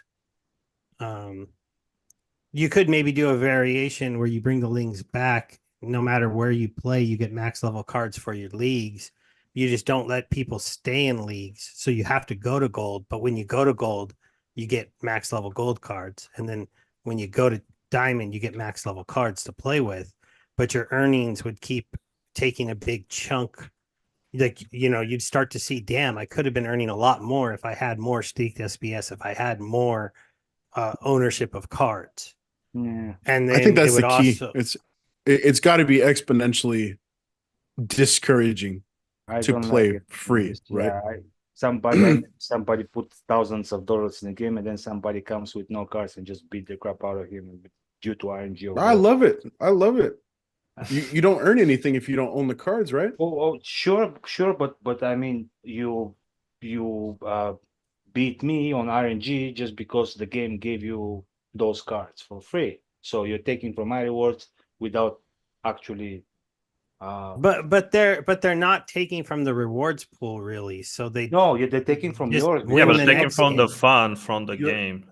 Not only the fun, but you lose, so you're not winning. Like they're taking from your rewards in a way that they're just robbing you of a win that would give you rewards because you actually put the money to get those cards and play with them, because that's the whole point.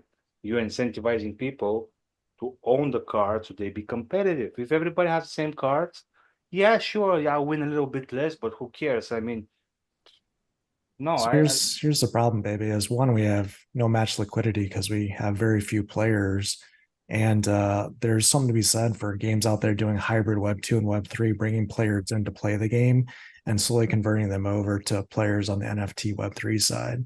I mean, yeah, there's always pros and cons to everything, and nothing's going to be on paper perfect on initial, but there's something to be said for the way that games out there are doing things different than Splinterlands and having success at it. For us just to sit here and say in our little echo chamber that we're doing all the right things and this is the way it should be, well, the token value and prices and asset value and prices say something different. We're not adding new users. In fact, the 2025 program is not going to be the new player experience. It's going to be the revamped few player experience at the way we're going. So were you looking at that too, Rogue? No, I was his little one-liner there. That was sick. He had that on a cue card this whole stream. He was waiting to drop that one. Well, yeah, because like I get the idea. It would be annoying to lose to guys that didn't really have the cards, but if it meant that you could have a lot more players in here, 15, 20, 30,000 players. You guys are thinking, yeah, those projects are doing so awesomely now. They have all these players because they came with this innovative idea or whatever. No, they're having those players because they're the new shiny thing on the block. Yeah. Check in 3 months. On the blockchain. Yeah, New kids on the See what you did there. Yeah. Here's the thing, baby. When we talked about Splinterlands 2 years ago, right? When Chaos Legion came out, we were talking about, we're going to have, good collaborations. We're going to have esports. We're going to grow the game. We're going to do a Web 2, Web 3 hybrid. We're going to have things like battle passes. We're going to have new game modes. We're going to be on Epic. We're going to be on mobile, blah, blah, blah. We did none of those things. We did 0.0 those things in 2.5 years. Okay. Other games are doing those things in real time. That's the difference. Like that's the difference. Which one is the one that is doing the esports thing? I mean, there's literally probably a half dozen games out there that are doing these things in real time. Like, and you got Parallel, Illuvium, Star Atlas. There's literally games launching on iOS and Android stores that are NFT Web3 games. Like I just, Ank was giving out information the other day on, I think it was Honeyland. It's a full game on iOS and Android that you can download and play today. That's got Web3 integration. It's on the App Store. And it's a full like game. a pitch. Illuvium, like well invested, and I'm following it close. So I know they're not like they were supposed to launch, like you said, all those things that we had to do, they were supposed to be launched like 1.5 years ago, and they're still in beta. And I don't know how long they'll be in beta too. So they're not doing in beta. Parallel, yeah, because they're the new shiny object, like everybody's going there and the token is rising. They don't have economy. They don't have to do with bots yet. Oh, they haven't had yet. But the thing is, like, for me, we're already going to have these fake accounts coming to beat you with RNG and not earn. The team has already said that it's their solution to match liquidity. So we'll have that. So it's coming anyways. So our idea, if you take, just because something is new and shiny doesn't mean you can't take that new and shiny's idea and go, you know what? That's worth looking into. That we already took the name Glint better. Yeah.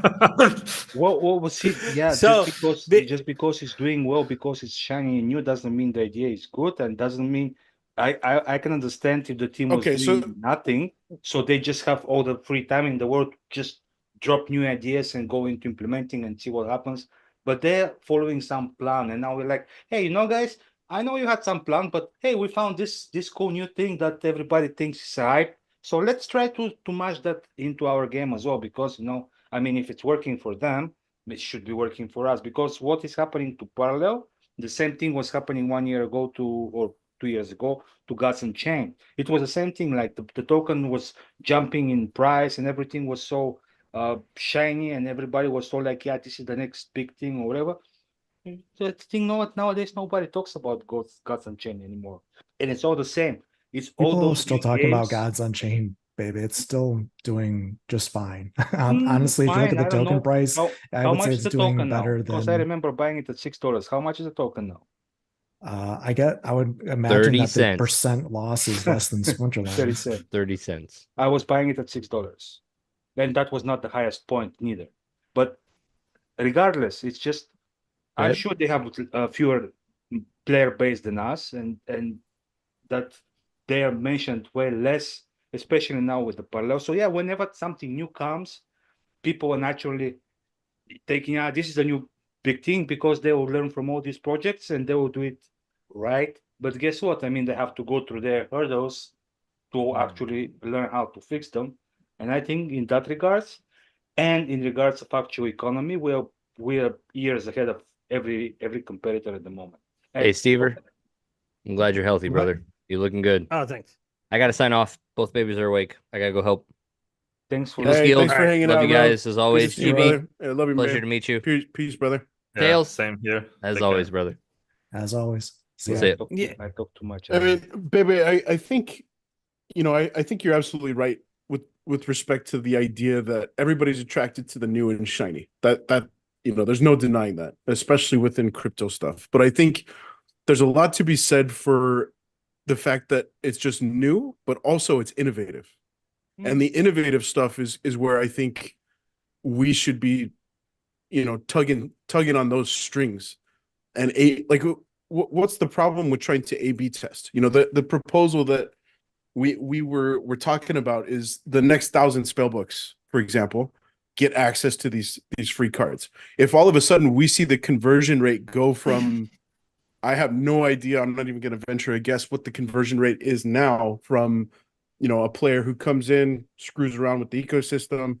What is the percentage chance that they jump to being, the next one of us, versus what is the chance that they just up and leave to another game? If we see that conversion rate, double or triple, I mean, it's a no-brainer, right? That conversion rate equates to people being willing to take that next step and invest in the cards that will get them to earn. Yeah, But I think we can try other games that did that already for a long time. So one example that comes to mind is Skyweaver. I don't know if that's what I was saying. Like, have you heard of Skyweaver? That's exactly what. Yeah.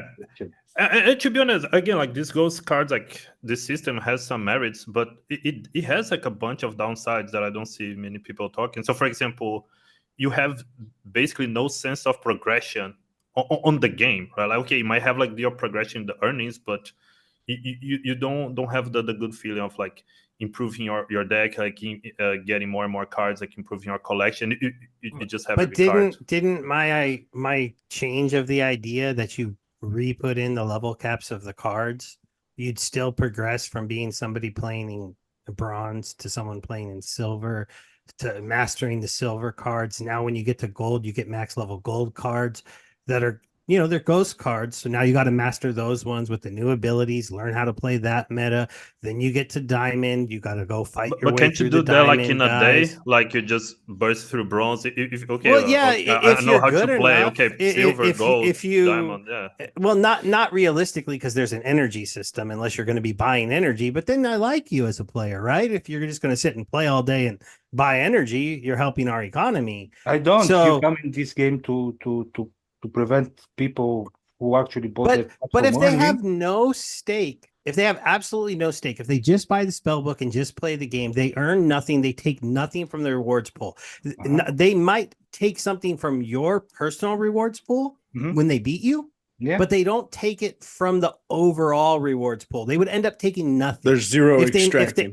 There'd be zero extraction if they never, ever, ever buy any SPS and stake it. If they never, ever decide to buy their cards and put ownership into the cards. Yeah, they're going to be cards. somebody in the game that, yes, they can beat you and it can hurt your feelings when you lose to that guy that never bought anything, but they're going to be here. Touchy, man. I'm very touchy, you know. Yeah, but and the thing is, like I said, the players. whether you like those players or not, they're coming. Skylar was hired. Literally, one of his job duties is going to be to put bots in this game to play at the silver level, at the bronze level, at the gold level with those level cards, so that there's match liquidity of people with those level cards. But those are not players, so it's not like somebody comes. Yeah, so they won't ever. What's the difference? Economy. I'm buying level 1 cards. I'm earning partial rewards, but I'm still playing with max cards. So yeah, but if you get no. If you get 15 or 20,000 people in here who all of a sudden all want to buy, a couple cards, that changes the market drastically. If they go, yeah, you know what? If I'm going to be spending the time here, I might as well get 10,000 SPS. I might as well get level 2 and 3 cards. First of all, it's a supposedly play and earn on like Web3 games. So people basically coming here will be coming for rewards. And if they cannot get rewards, how many people you think would stay just because they can play at maximum level if they cannot earn anything? Some people will just like the game. Yeah, but it's a fun game that you can play on your phone. And technically, when you buy a spell book, the team gives you a delegation of SPS. So you're going to be earning a tiny bit of SPS, right? Every win you get, and then you're going to notice the SPS you get per win gets smaller as you get to the upper leagues. So maybe you stop playing because you go, oh, well, I don't, and you go look into that. You figure out I got to stake more. But like the biggest prevention of most people's story in this card game is that they don't want to spend the money to get the cards to the next level. That's why they stayed in silver. That's why they stayed in gold. It wasn't necessarily just because they wanted to be in those places. It's because also the investment gets drastically more. A level 6 card compared to a level 8 card, sometimes twice as much money. Not on the rental market. Yeah, this would destroy the rental market. I have to admit that. Well, not even necessarily, right? Because you're playing at max level, you see it, you could be earning this money, so you go rent a bunch of max level cards. So now that when you play, you start to earn more. I just think your illusion that people will come just because they can play max level cards is just no. I think it's the other way around. I think people would come because you could automatically be on the same playing field as people who did invest the tens of thousands of dollars. That will be only if you're earning something, because people will come to play the game only to earn. Come on, guys, don't fool yourself. Our game, as entertaining as it is, cannot compare with Web2 games in no way of the level of entertainment. So the only incentive people will be having to come to our games if they can somehow own whatever it is that gives them some edge of not wasting their time completely, but having something that pays for their time. That's the only reason they'll be interested in the game. It's not the greatest game in the world. It's not something that you cannot find better or more of on Web2 games. Here's the thing, I don't agree.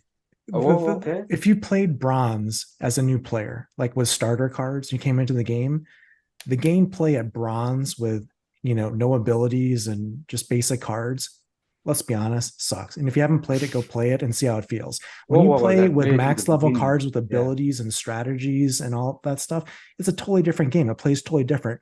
And if you think that playing Splinterlands at max level versus playing the game at a new player level is the same thing, you're mistaken, and you need to go back and play at that level and see what it feels like, because it sucks. So that's not a good player experience. And that's what Steve's trying to address here. Now, I want to go back to a point also you made earlier, saying that, these other projects are flashes in the pans and not doing anything right. I'll tell you what's not doing anything right. It's being a month here when we're, revving up for the Bitcoin halving in a bull market, and your leadership and your team goes radio silent for a month and says basically nothing to your audience, your player base, or any of your stakeholders. That is an error. That's why SPS in the last month is probably down 42%, and other tokens are up like 22% in that same time frame, because they're interacting with the community. They're rewarding content creators. They're marketing. They're putting new things in their game, and they're delivering on their promises. That's not happening here. Okay. Sure.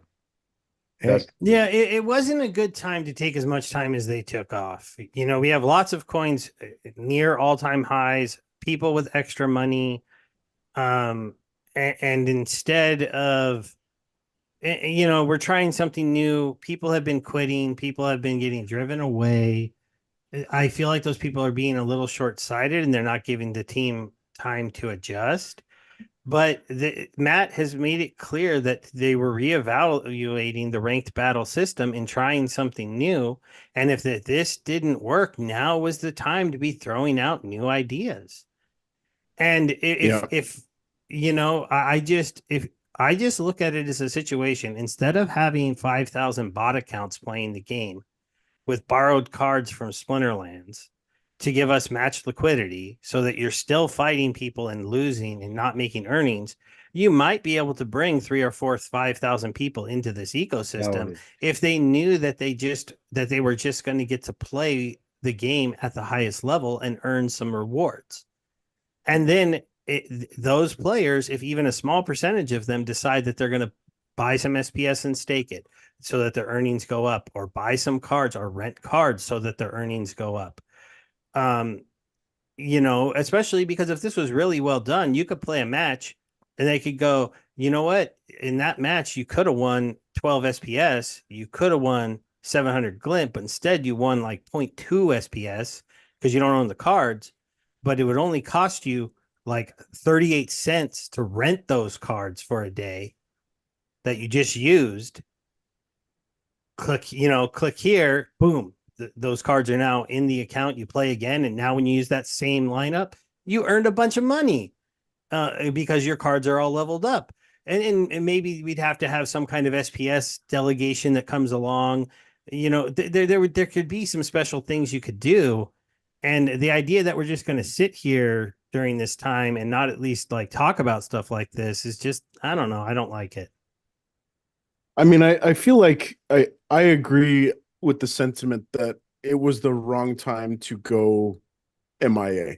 Granted, we knew that it was coming, but the fact that there were two huge adjustments to what is happening in the game both take place and kind of pan out over that time period, and not have a single town hall or, in some capacity conversation with the community.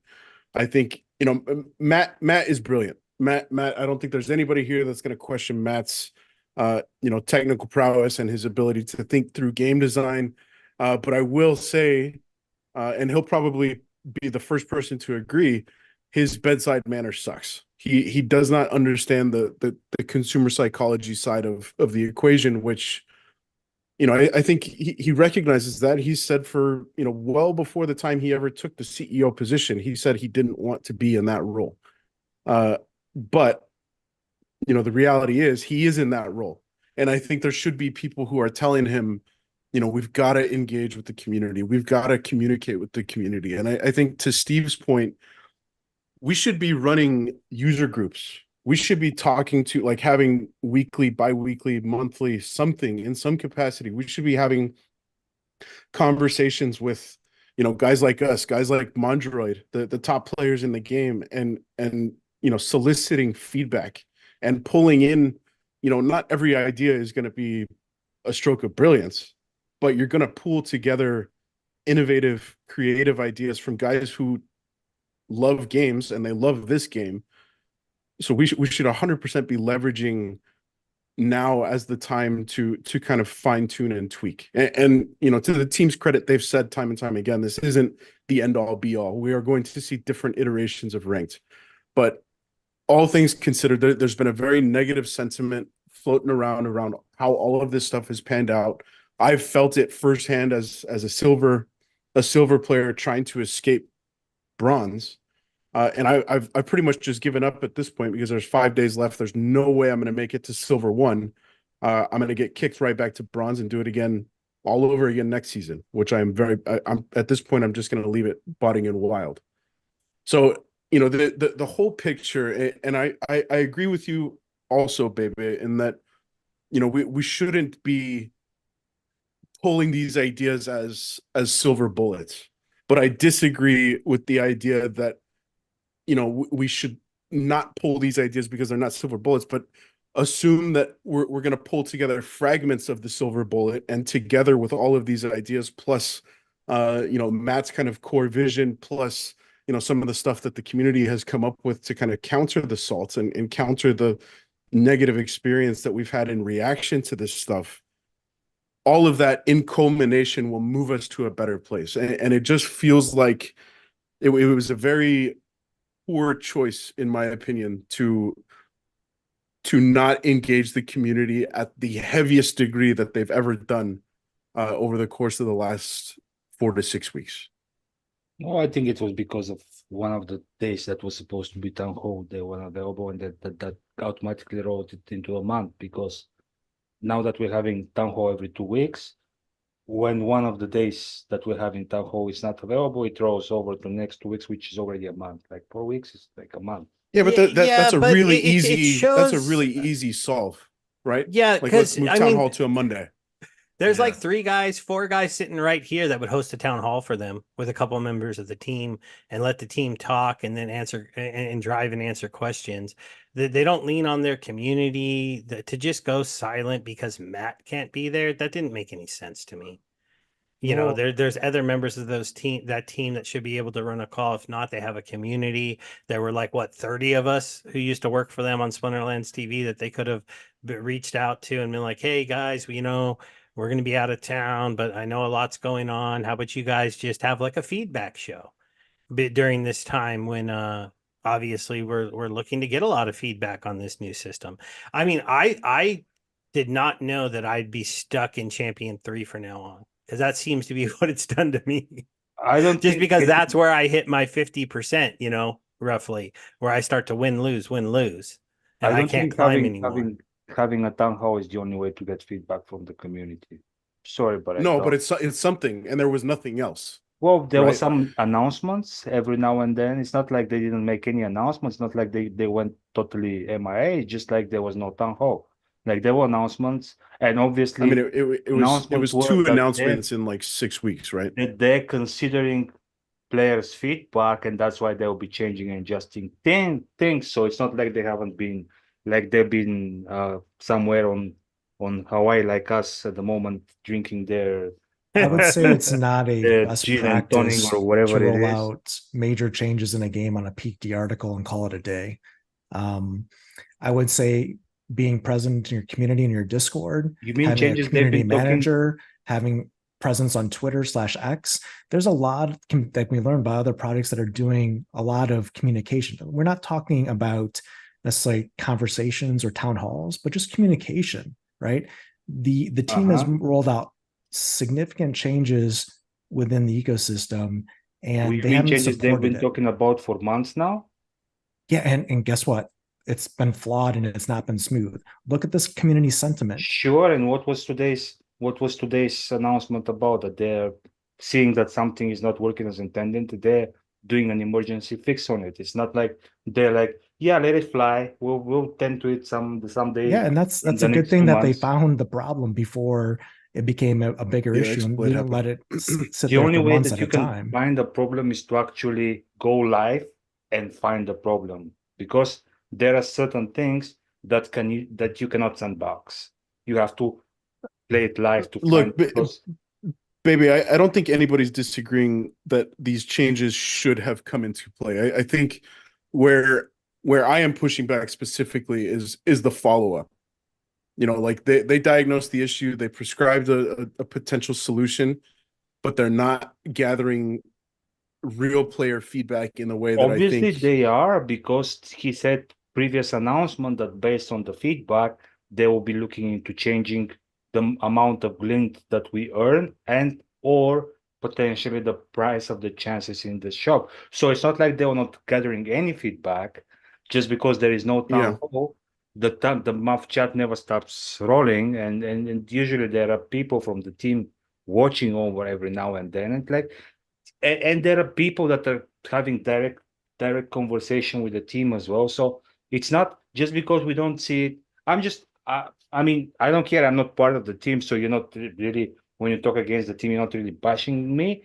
But I just feel that it's a bit of unfair and harsh to be saying like they're not doing anything just because they haven't made the town hall, where there are obviously different channels of communication, and they were always, whenever there is something clear, they were coming with an article. Yeah, send tells you're not happy with an article, but it's still something. It's not like they're going MIA, as you're saying. It's just they weren't able to make one town hall, and now we are so mad at them for disappearing. I just think it's a little bit Maybe harsh. here's what it comes down to. It comes down to facts. Look at the daily active user trend, right? Look at the content creation trend. Look at the views on Splinterlands videos trend, right? Look at all of these trends and see what directions it's going in. If you don't think changes need to be made, then you're in denial, is all I'll say. Well, but those was the cases with every change. Let me finish. Okay. I would say, generally speaking, that the last year and a half of the bear market was pretty brutal for the community as a whole. But at this point in time, I've talked to a number of people that have reached out to me that are in the top 50 players of the game. Several people on the champion leaderboard have reached out and have voiced extreme displeasure of what's been happening lately. These are stalwart defenders of the game that have supported the game from as long as I can remember.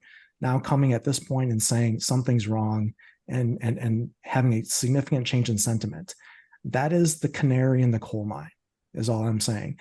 And if you stick your head in the sand and say there's nothing wrong, we're doing everything fine, give them more time, I would say you might be running out of time, because when you have your top players in the game, with a game that doesn't have that many top players voicing displeasure, that's a problem. I guess those top players, how would they react on, for example, the idea that Stevie throw around? How many of those would be like, yeah, no, I'm out of here? I mean, now I spent so much money building my decks, and now somebody will come and straight away will start with Mac decks, and will be getting from my rewards without investing a single dollar, or will be diminishing my rewards without investing a single dollar. Yeah, I'm out of here. I mean, go fuck yourself. I mean, when I was here, you were telling me that I have to buy those cards, and now I bought them, and then now you're giving them free to any random person that decides to join the game for $10. So that's what will happen to the top players. They're getting a ghost card that doesn't earn. It's not the same thing. Well, it is the same thing, because it's not the same thing, because they can take away some of your earnings by beating you in a match. It's not the same thing as like just handing them the cards.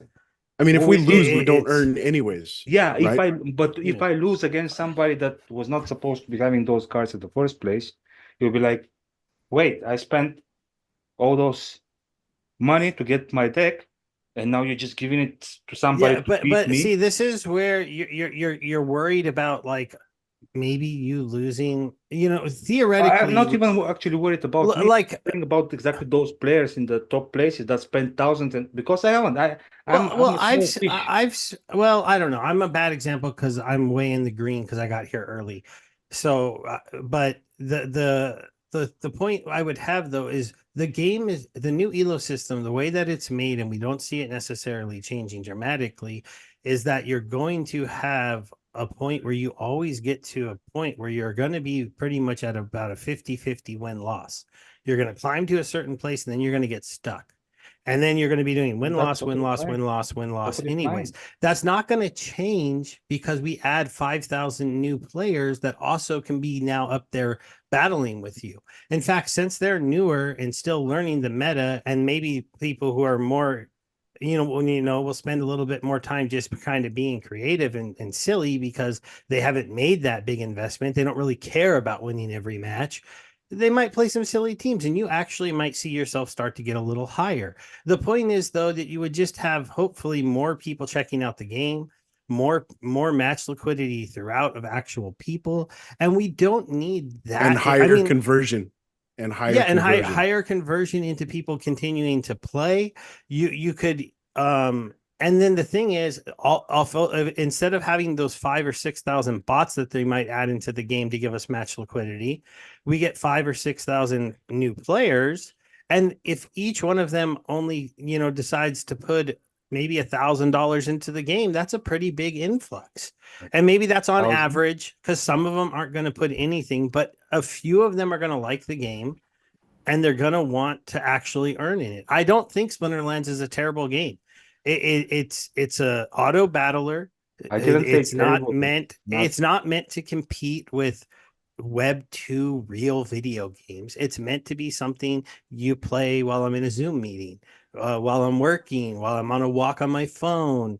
It's a fun little game with a community that you can get into a Discord and you can talk with a social blockchain where you can get into posting and making content and become a little celebrity. And it has its own little fun things, but most of the people who I've talked through here throughout the years, they end up leaving because they're not willing to continue to make the investment to play this game at one of the higher levels. And so now if the earnings they get if it's not about playing the game at the high level that needs the investment, it's earning at a high level that needs the investment. We all become game players. We all, like right now, it would even help me a little bit. I haven't maxed out the damn level 2 commons or the level 3 summoners, but I could start using them. And then I could, we could all try to master the metas. We'd all have to get way more competitive because the top players couldn't rely on the fact that they just have cards that you don't to beat you.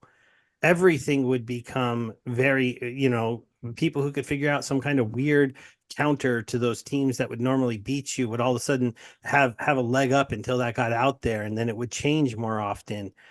Right now, I mean, even me, a player who has mostly all the cards, have always lost to people who have all the cards because I don't usually make that crazy investment immediately. Exactly. I take my time. And they want to feel their advantage of doing that. They want to feel the money they spend it for a reason to gain an advantage. Maybe they don't think themselves as a good player, but they're like, I have the advantage because I've made the investment and I got all these cards, and now you're giving them away for free for some random that will be here. For me, if I could have 2,000 or 3,000 more people playing in modern, but you won't. That's the thing. That's the thing. You think that you will, but you won't, because this is not a new game. People that have heard about this game.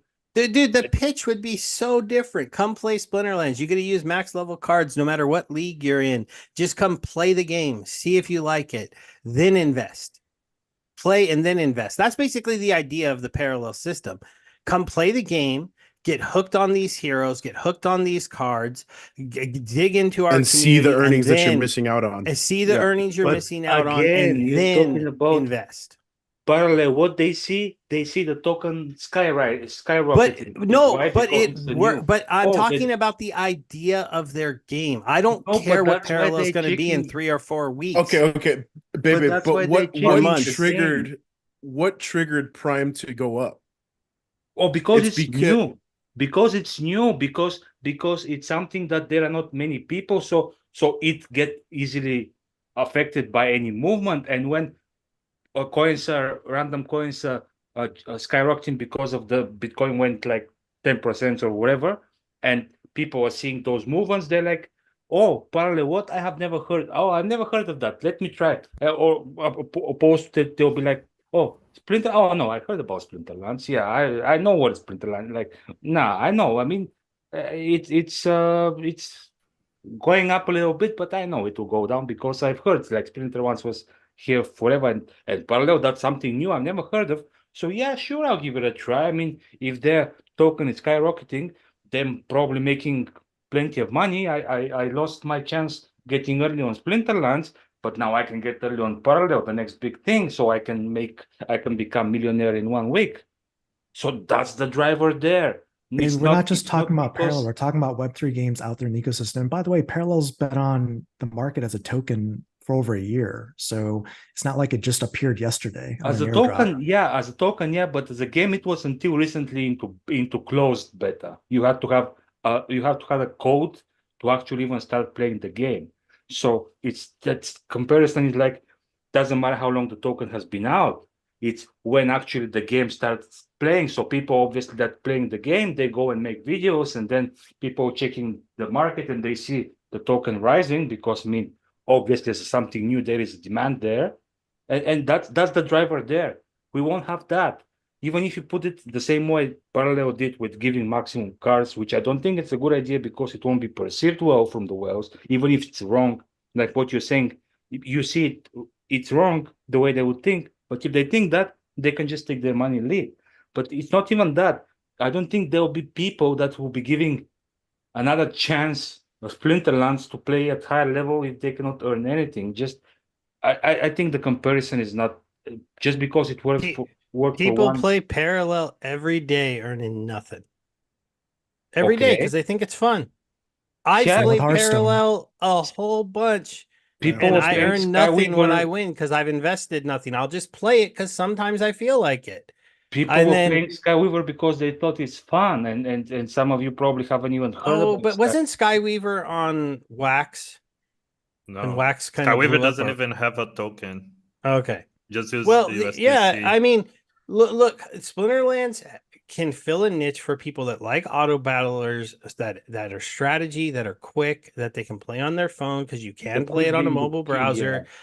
And then the thing is, you have to hope that you can get enough people to come and try it and then convert them into buyers, but not because they have to buy to play, because they have to buy to start earning. Is the mental shift? We haven't even seen the new players' experience, and we're already giving them new ideas to try out. We haven't even seen what they have in mind in but no matter what the new player experience that they try to make, baby, we know what the new player experience is in Bronze. You go get smashed. But I think that the plan of the team is to have the one-click rental, so you don't even at least their idea is like you don't need the ghost cards because like the new player comes, they click the button, they get like a decent deck using the rental system, like spicing up the market, whatever you want to call. So you don't necessarily need both, but I mean you need.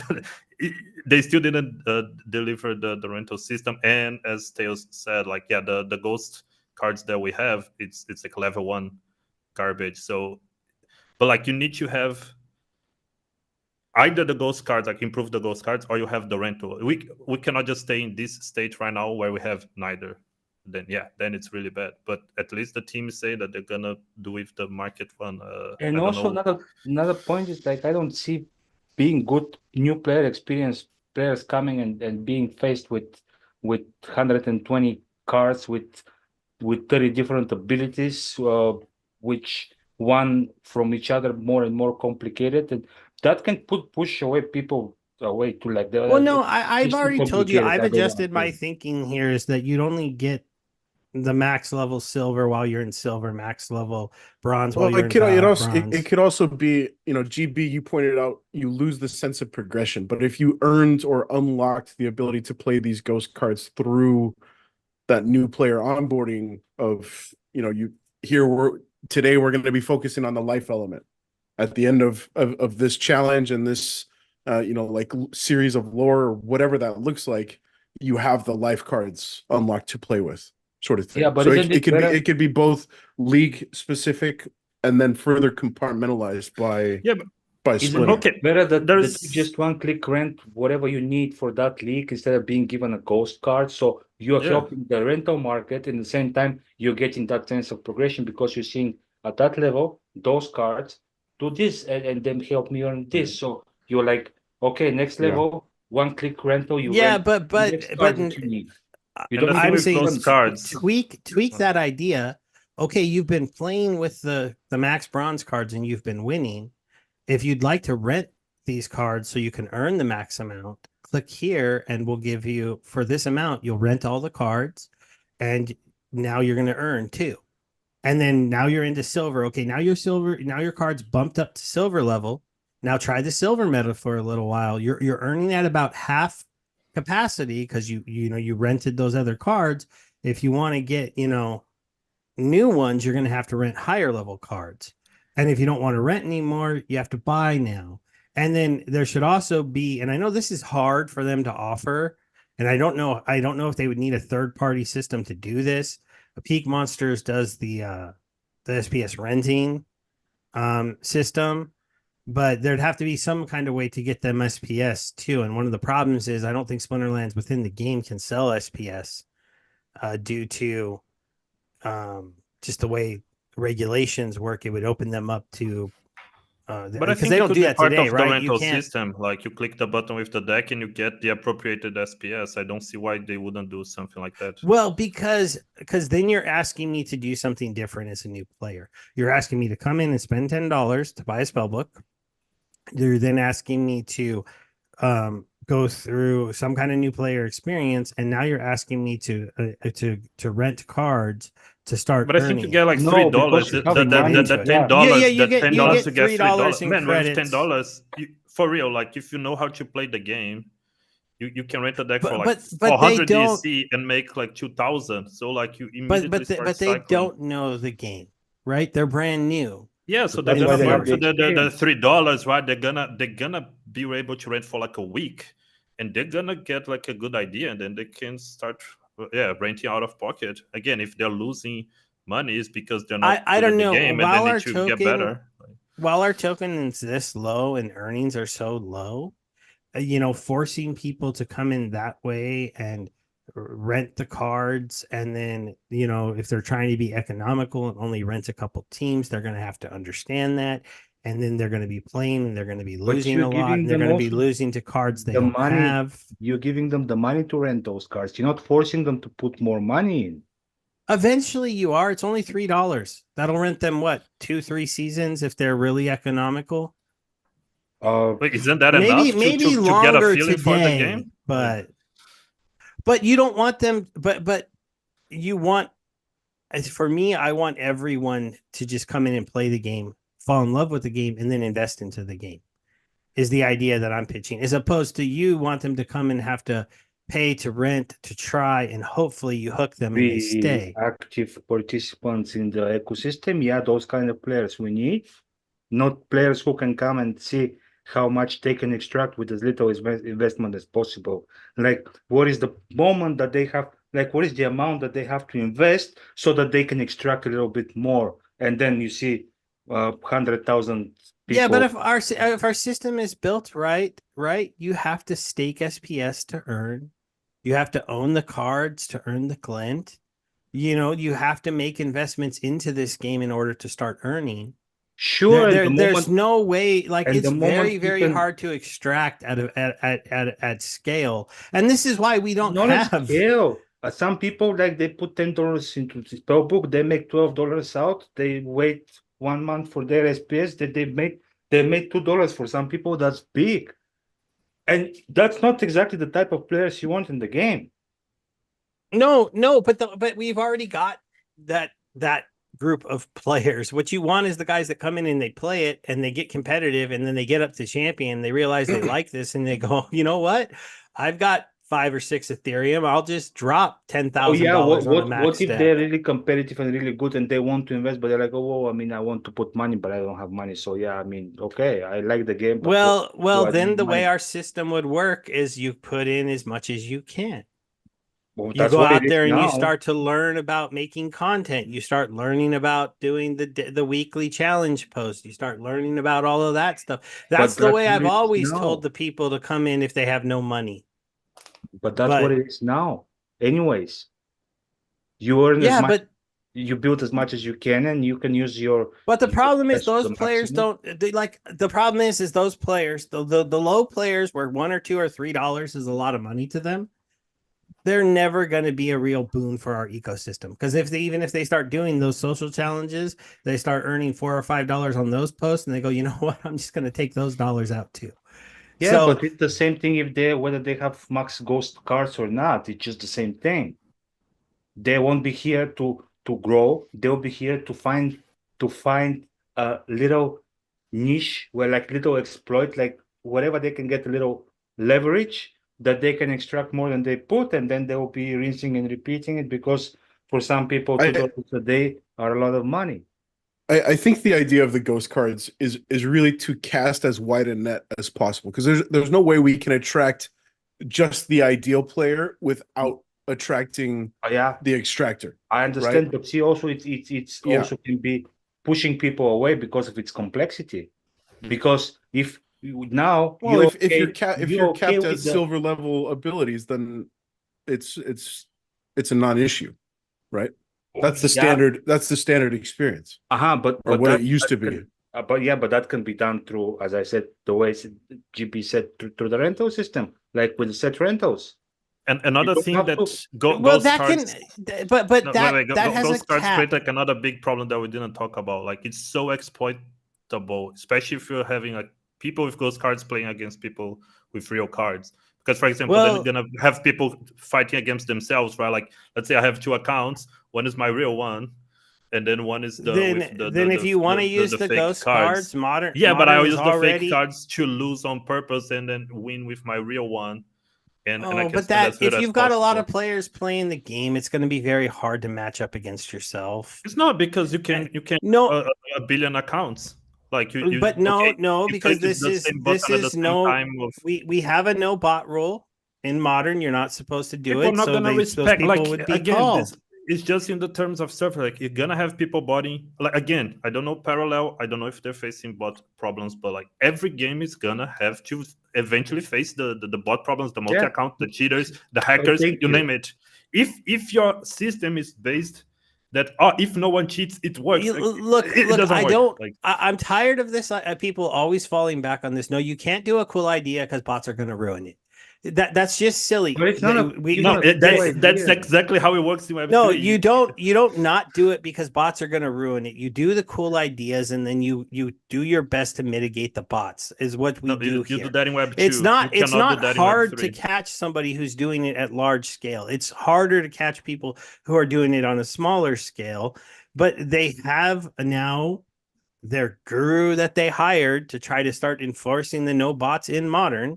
And this would be an offer only for modern. You wouldn't do it for wild, right? You wouldn't be needed. It would only be for modern, and it would adjust to when the new sets would come out. It would make modern a competitive place where people can come. And if you want to be a champ, you can just play. So how do you do that? You play your modern and magically you have all the cards with max, and then you switch to wild, and then you play a game, and then you have no cards? No, you just don't get to play wild. Yeah, if you didn't buy any, that you don't get to play in wild. It's like wild is for people who own cards. Locked for you? No, well, it'll be there, but if you go and play, you're gonna have any cards to play. You're gonna have the level 1 ghost cards that don't earn anyways, like they do right now. Do you think that that's so easy to implement, to have cards that are dual cards depending on what league you are in? I'm not saying that this is easy to program. I didn't promise you that. I didn't say it was going to be super easy to build. We do know that they have ghost cards, though, right? We have seen them do ghost card tournaments. We have seen them lock those ghost cards at certain levels. That's not a new technology. There is some programming that would have to be done on the back end, though, for making this work. The same account, obviously. The same account having 2 versions of the ghost cards on top of the real cards, and the system has to differentiate between their level 1 ghost cards, their max level ghost cards, the actual cards that they have, the gold foil cards that they have. And you're right. I'm not the programmer. I don't know how hard that would be to know, but I know they already don't let me play my wild cards in modern. So they do have some way of preventing you from playing cards that you have in certain areas of the game. But they do that in tournaments all the time. There's switches they can press. Steve, the difference is those cards are universally banned in one of the. It's not like you're having cards that you can play some in modern, but you cannot play them in WoW, or vice versa. Well, the expectation would be the better argument is the ghost card tournaments. I have access to every card in the game in a wild champion ghost card tournament that only exists in that wild ghost card tournament. If I go back to modern or wild, I don't have access to a full gold. Yeah, gold but kit. that only exists in that tournament, like in this closed bubble, which is the tournament. You don't have them in your account. Sure. You have them applied to your account when you are in this bubble. It's totally different. Yeah, well, you have to understand GB's that the dev this here. would be this idea Yeah, would GB. be a massive difference to the game. The question is, would it be a funner game and would more people play it? If you didn't have to buy 400 copies of a card to have it at max level, you just had to be good enough to win your way into Diamond and you could enjoy that card in the game. But then you weren't earning so much, but you were getting a constant reminder that you're not earning as much as you could be earning unless you buy and stake SPS, unless you buy and own the cards, or unless you rent the cards. Because the problem with the one-touch rental system is it's only going to work to a small scale. After let's say like they do a great marketing campaign and they bring in 1,000 or 2,000 people and those people go ahead and rent max bronze cards and silver cards. Well, at that point, there's going to be a point where there's just not cards to rent anymore. The market is not as deep as which won't be as cheap anymore, and people will be seeing meteoric rise of the price of the cards, and it will repeat again what we had 3 years ago. Well, in the other scenario, you can go out and market. You can bring in my mind, you could bring in a lot more players to play a game where they don't have to buy cards to play it. The scarcity this way. You bring in all those players, and it has zero effect on your ecosystem because you're counting. It creates match liquidity for us. It solves that problem, so we don't have to run bots. And then they are potential card buyers. I don't think if they're going to stick around and play the game, I don't think there's any way they keep playing it and earning nothing. I just don't think that's true. They won't stay. But what my point is that if they quit, they quit. Like a lot of people who come early on buy the spell book and quit, or don't even buy the spell book. But if they quit, they quit. You didn't get them. But now they won't quit because they lost to cards they don't have. That is eliminated. That is never a reason to leave the game, is because I'm losing to cards I don't have. No, unless you want to give them the soulbound cards as well, like every single card in the game at max. But actually, that is the game. It's by design. Like, if you don't have enough cards for everybody, again, if you have like 5,000 new players, like not everyone is gonna have like the max level card. So it's almost in a way you need to choose. Like, okay, I'm gonna use Possibilus because I cannot even rent an Immortality, and then people are fighting with people with cards that they don't have. So at the point, you are gonna lose to cards that you don't have. And actually, again, that's the game by design. I think Aggro was talking about all the time. Is that design working though? Is that design growing our player base? Is it getting more people here? Is it making the community happy? Because that's the point. Like, it's the game of I don't know how to call it in English. It's kind of like the game of singing chairs. I don't know, like. But we have more chairs than people. So, musical chairs. Yeah. Okay, so we're playing musical chairs with more chairs than people. Of course, it's not working. Like, yeah. I mean, I'm not saying it's great. Like, I think there are a lot of design flaws, but in this case, the musical chair game gets moved from the competitive play to the earning. If you want to earn, you got to get your bag of SPS. You actually have to own a Possibilus. You have to own a Wraith. And if there's 10 or 20, if we can build us up to like an actual group, because even when we had 50,000 people playing the game, we didn't. We had a whole bunch of bots. If we could actually, 50,000 people playing a game is not that many. So if Splinterlands was just a game, if you turned it into just a game to people who came to play, they came, they joined, these are your cards. You get the cards, you go fight other people who have the cards. Let's see if you can learn. You have to get really good now. Everyone's going to have to get really good because we all have everything at our fingertips. Battle your way up through the ELO, learn the different things, put in the time. And if you don't like it, you can leave. But then if you want to earn, you got to go buy cards. You got to go rent cards. You got to go get SPS. What is the difference? You got to really take that next step into the system. What is the difference showing people how much you could have potentially earned if you did this, as opposed to one click here and now you are actually earning The already, point is and you that can see if that's okay with in you, the other because- system, you never get stuck. Okay, yes, I joined. I got one-click rental. I got my bronze set. I was playing. I was having fun. I got the silver, and now I'm getting the shit kicked out of me. All right, so now I have to click another button to do a rental. All right, fine. I'll do it again. Well, now I got to gold. I'm getting the shit kicked out of me again. I got to Well, do no, it because again. when you get your shit kicked out, you're going back to No. where you come from until you find your place where you're competitive, but you are earning in the process instead of somebody telling you, you know what, if you did spend this money, you could have made this money. You're actually making this money from the money you already paid to start playing the game, and with your earnings potentially, you can rent your cars for another season or whatever it is. I don't know. But I mean, I feel like but it affects in real time the rental market. It affects all the cars and all. Hey, if you can get it, like if you can really push this idea and you got a lot of people here, it's going to help the rental market, because if you have one-click rentals to start earning more money on a game you're already playing, you're going to click that button and you're going to rent the cards eventually. And everybody here, you got to convince them to spend more money when they're here. It seems like this idea of you going and you playing the game and then you running into a brick wall that just smashes you has prevented us from growing. And I don't know how they fix that with what they've done right now. I think that regardless of the ideas that we're throwing around, the fundamental ideal is the same. We want this ecosystem to grow. We want to be thriving in this bull market that's, some people will tell you it's raging right now. Some people will tell you we're just getting fired up, and we don't want to miss the boat. So I think, whichever side of the fence you stand on with respect to any of these ideas, we're all shooting for the same target, and that's to watch Splinterlands, achieve success.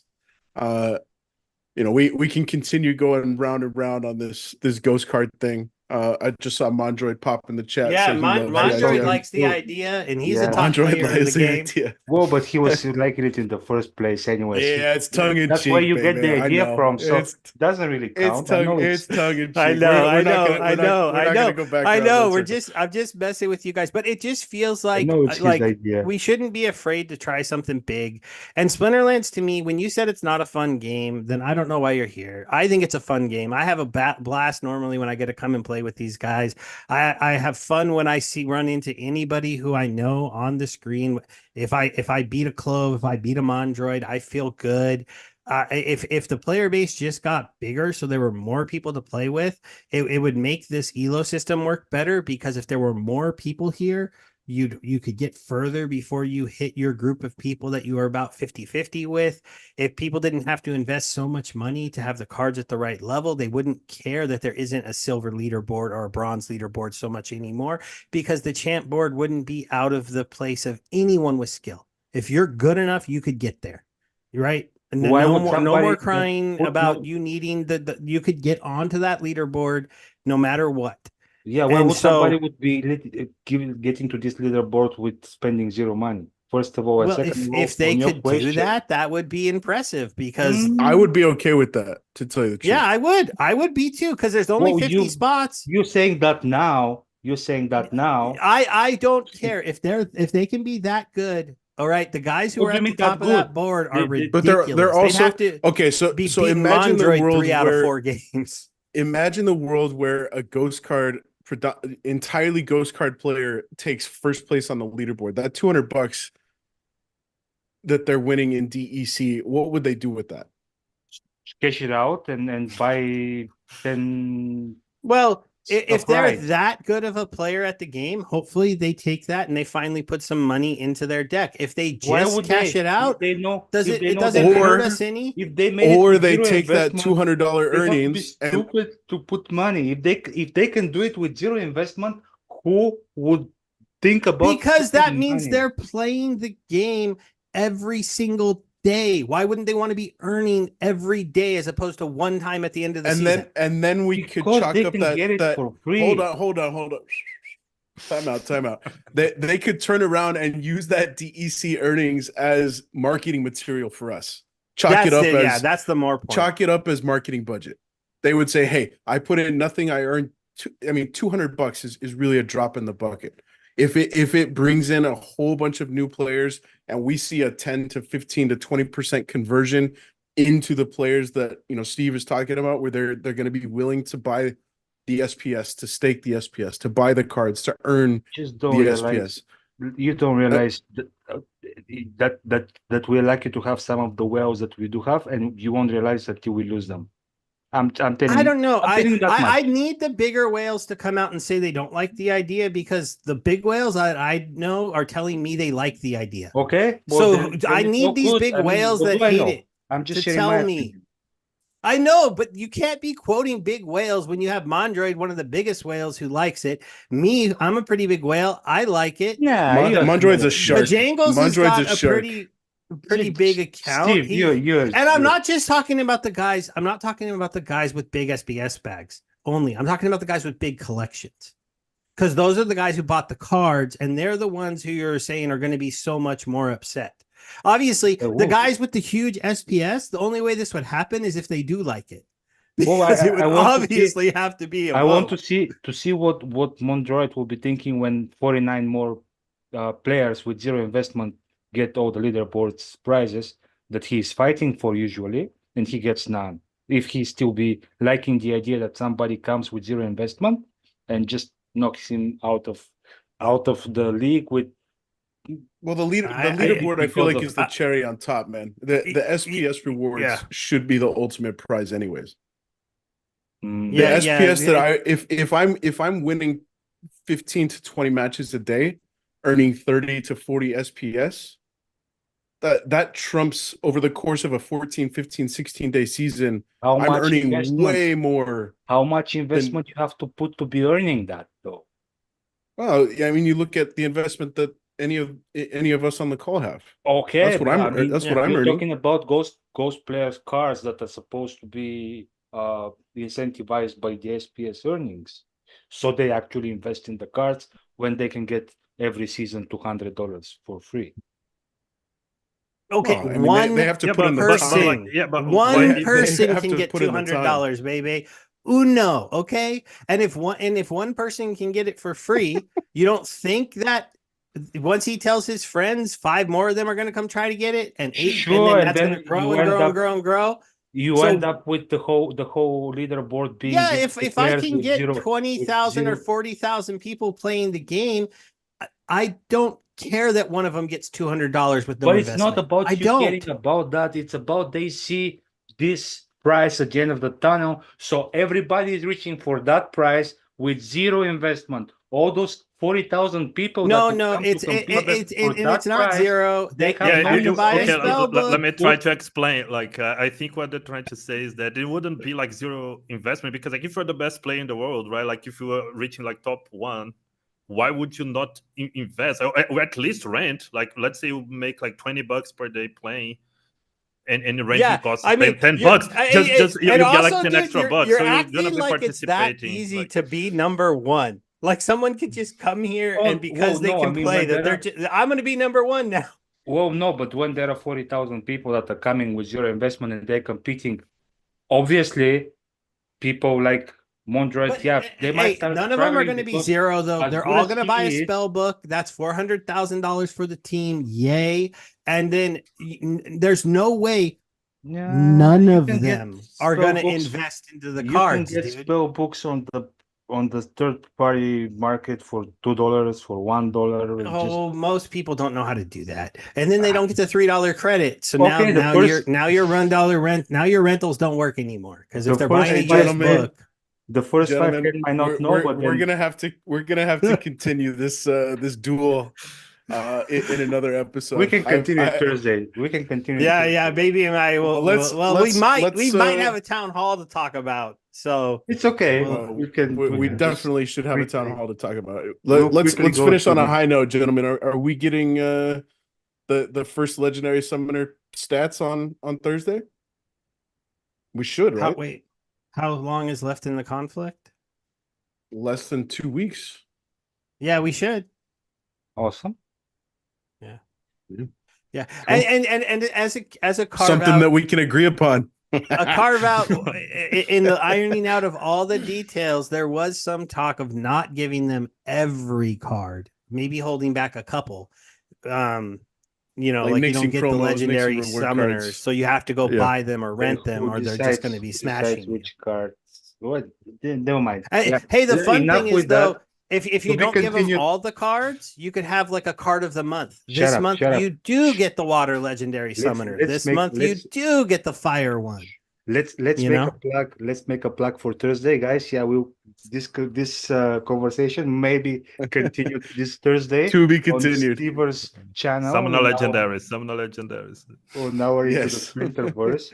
So yeah, I mean, to be continued. And also, Hey, yeah. I think we'll be also seeing the stats of the two new promo cards. I'm hoping, but we'll see. And Oh, I'll also cry more true, about the yeah. fact that I still do not have that stupid Beatrix card. That's Ugh. All right, gentlemen. Yeah, tune in, I guess, Thursday evening for the Into the Splinterverse with Steve and Bebe. Always a pleasure. Appreciate you guys hopping on. Tails, you've gone, speaking of radio silent, you kind of disappeared the last little bit, but always It's appreciate you awful. making time. He And was GB, letting me dude, fight the battle. I apologize. No, man, it's fun. It's fun. I mean, we're all going for the same goals anyways. We're just, arguing about what road do we take to get there. And GB, first of many, man, we'll get you back on for the next one. Thanks. Yeah, nice to meet everyone. Hey, baby, Steve, Tails. And, Likewise, thanks again, man. Bojangles. Yeah.